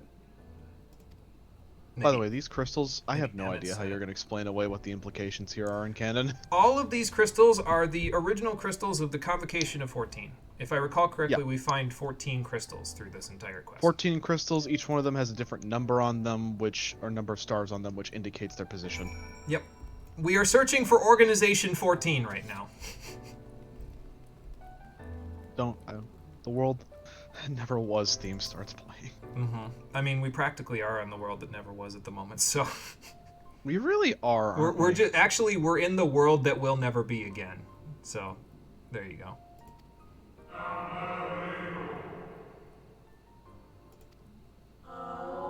Does the silence scare you, Blue Crystal? Because I mean, you could always just talk to Turquoise Crystal about it. They seem like the therapeutic kind of person. I don't actually know which member of the Convocation these coincide with. I'd have to look at a table that talks about the Acuria from Final Fantasy XII and which seat. I don't think we they found were. La Habrea yet. No, La Habrea was the red one. I was gonna say we would know if it was La Habrea because he'd basically be insane while this is all happening.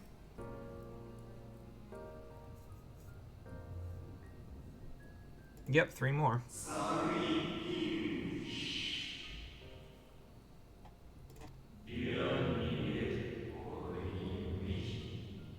I have a thought about who that colorless crystal could be, but I don't think I've ever mentioned them yet. So, I think that's Pashtarat, which is one of the 2 Asians that will be left in the void at the end of this whole X-Pack when I hijack the cannon, basically. So, okay, that reminds me. Supposedly there were 4 Asians left in the void, but actually that's not true because Emeralith is in Eureka. They basically got rent asunder because Eureka was thrown into the life stream in patch 2.3. So I'm choosing to say they're dead. And Dodamarin? I forget. I think it starts with a D, but there's another one, and that's the one that Gaius is wearing the mask of. The red mask that he has is one of the Convocation Asians. So there's actually only 2 left in the void that we have not accounted for yet. Well, 3, including the one Xenos is working with right now, but... What did that remind you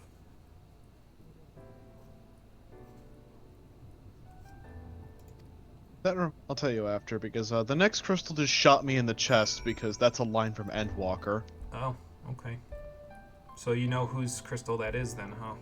I don't remember whose crystal that is, but I know one of them said it. Fun. And it hurts! Well, here's number 12. Yes, pray, because it will make Zodiark stronger. One day meet again beneath the blue sky! They're just channeling the Chrono Cross quotes at this point, aren't they? Oh, my soul! In that game, I actually felt something when they talked about the blue sky, though, even though Chrono Cross was kind of hit or miss for me. Although I think the reason why Chrono Cross was hit or miss for me was because of the fact that it had to play puppet to Chrono Trigger, and the developers were far happier doing their own thing than they were doing anything with Chrono Trigger. I know who that crystal was. And I know who this one is, too.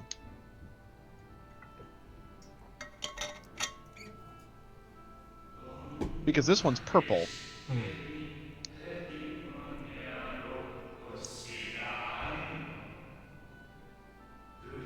So I don't need to tell you who this is. Yeah, this is Emmett. Yep. Spoiler alert. You know that crystal we just found?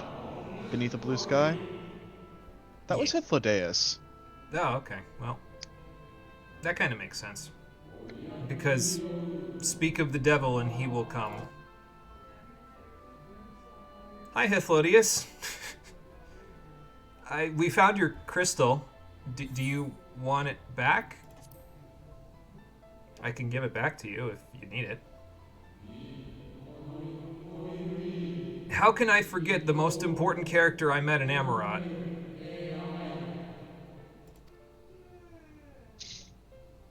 This is your friend's crystal, isn't it? I love the casualness with which he says, "You've been collecting stars." Yeah, it's such an Asian line. Best as I can. I'm not an astrologian. So, you know, I can't read the stars as well as I could in Pyre.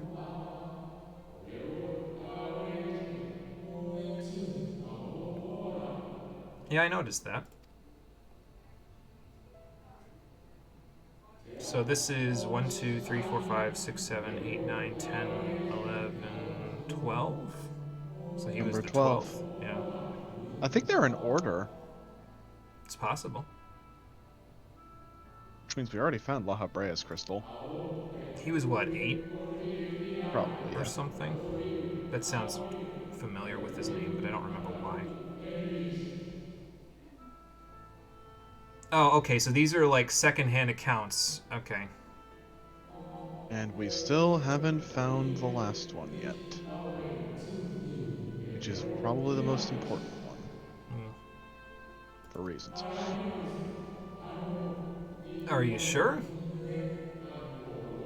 Well, I know he wouldn't mind. He's dead, so sorry, he was your friend, but he's dead, so I know he won't mind. But do you guys need them for something here? Are they tied to your memories?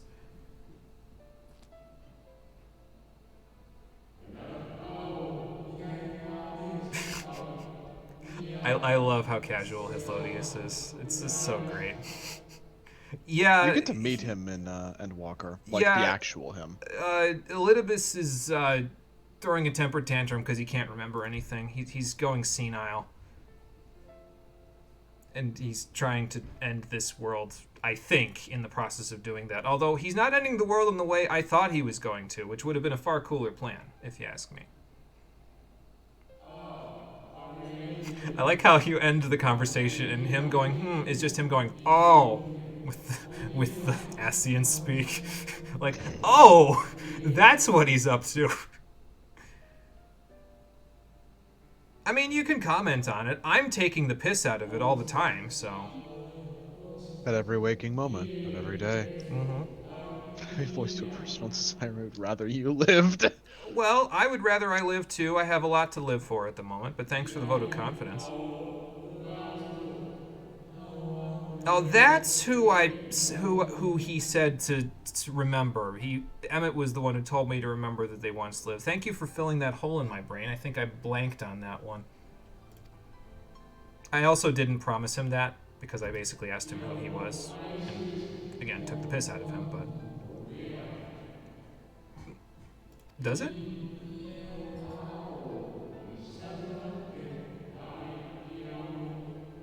Well, yeah, it feels like he's wasting my time, Hythlodaeus. Like, I'd rather he just fight me and get it over with, rather than stringing us all along like he is, when he doesn't remember why he's stringing anymore.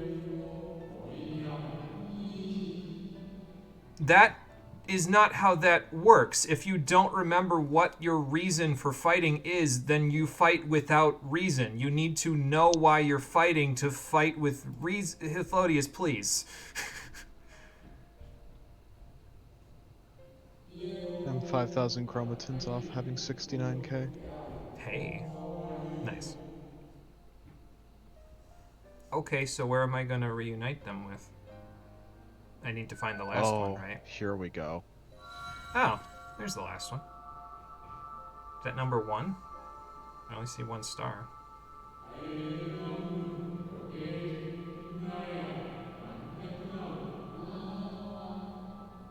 You talking about Vina? Or someone else?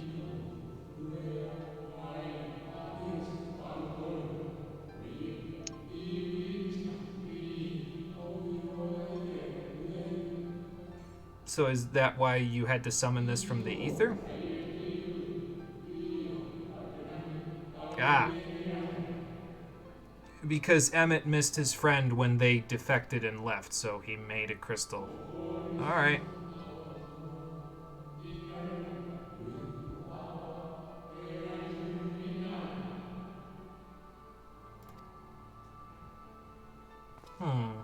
Embodying the spirit of Emmett Selk in his memories of this person. So this is the 14th. Where's the other stars then? You're holding them. All Oh. those crystals we found. No, I mean on the thing, because aren't there supposed to be 14 stars on this crystal to indicate it was the 14th? Maybe it's backwards. Seat 1 was 14. Maybe.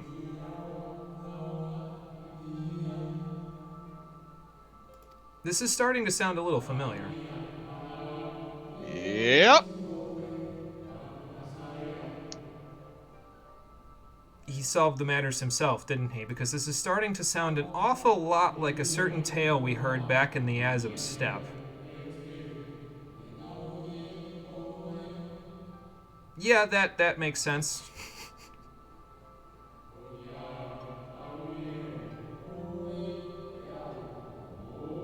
So, wait, hang on, that doesn't make much sense to me, though. If Emmett didn't know how to summon other people to him across worlds, then how did he make a crystal that let you do that? Is that what this does, or am I misconstruing this, and this is actually just a really strong teleport stone?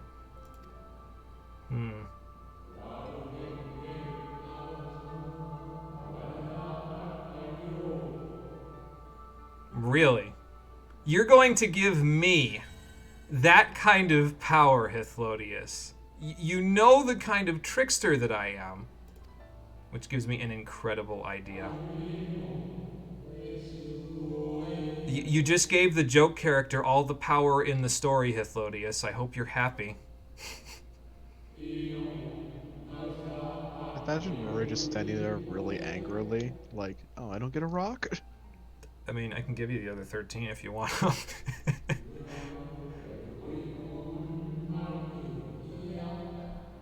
See this fucking rock, everyone? This rock is very important. Like, ridiculously important. Yes. This one little glowing rock is, like, one of the most important plot elements in the game. Speaking of this rock, I just gotta... Aww. Hithlodius went away. I was gonna tell him the awesome prank that I just thought we could pull with this fucking rock. And then he left. I was wondering where you'd disappeared to. Oh, hi, Ishtola. I was following the trail of rocks. Is something troubling you? Not so much troubling as wondering if Hithlodius heard me thinking about my ridiculous prank that I'm going to pull when we finally find Elidibus. If he does something stupid, I have a plan now. Very well. I have everything. Let's hurry back to the surface. Alright, sounds like a plan. Off we go.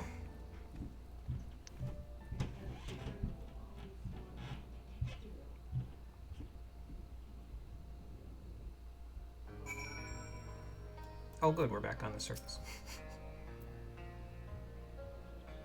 Yeah, that would be nice, but I don't think you guys have that kind of time, so I think we'll just have to settle on no tea for now. Elidibus first. Then tea. Returning you to your bodies second, then tea. He did try to find common ground with us? I don't remember that part. I'm pretty sure he actively spurned the idea of finding common ground. I think we might be remembering something differently here. Anyway. Cole, take the sausage and sauerkraut. Okay. It's good food.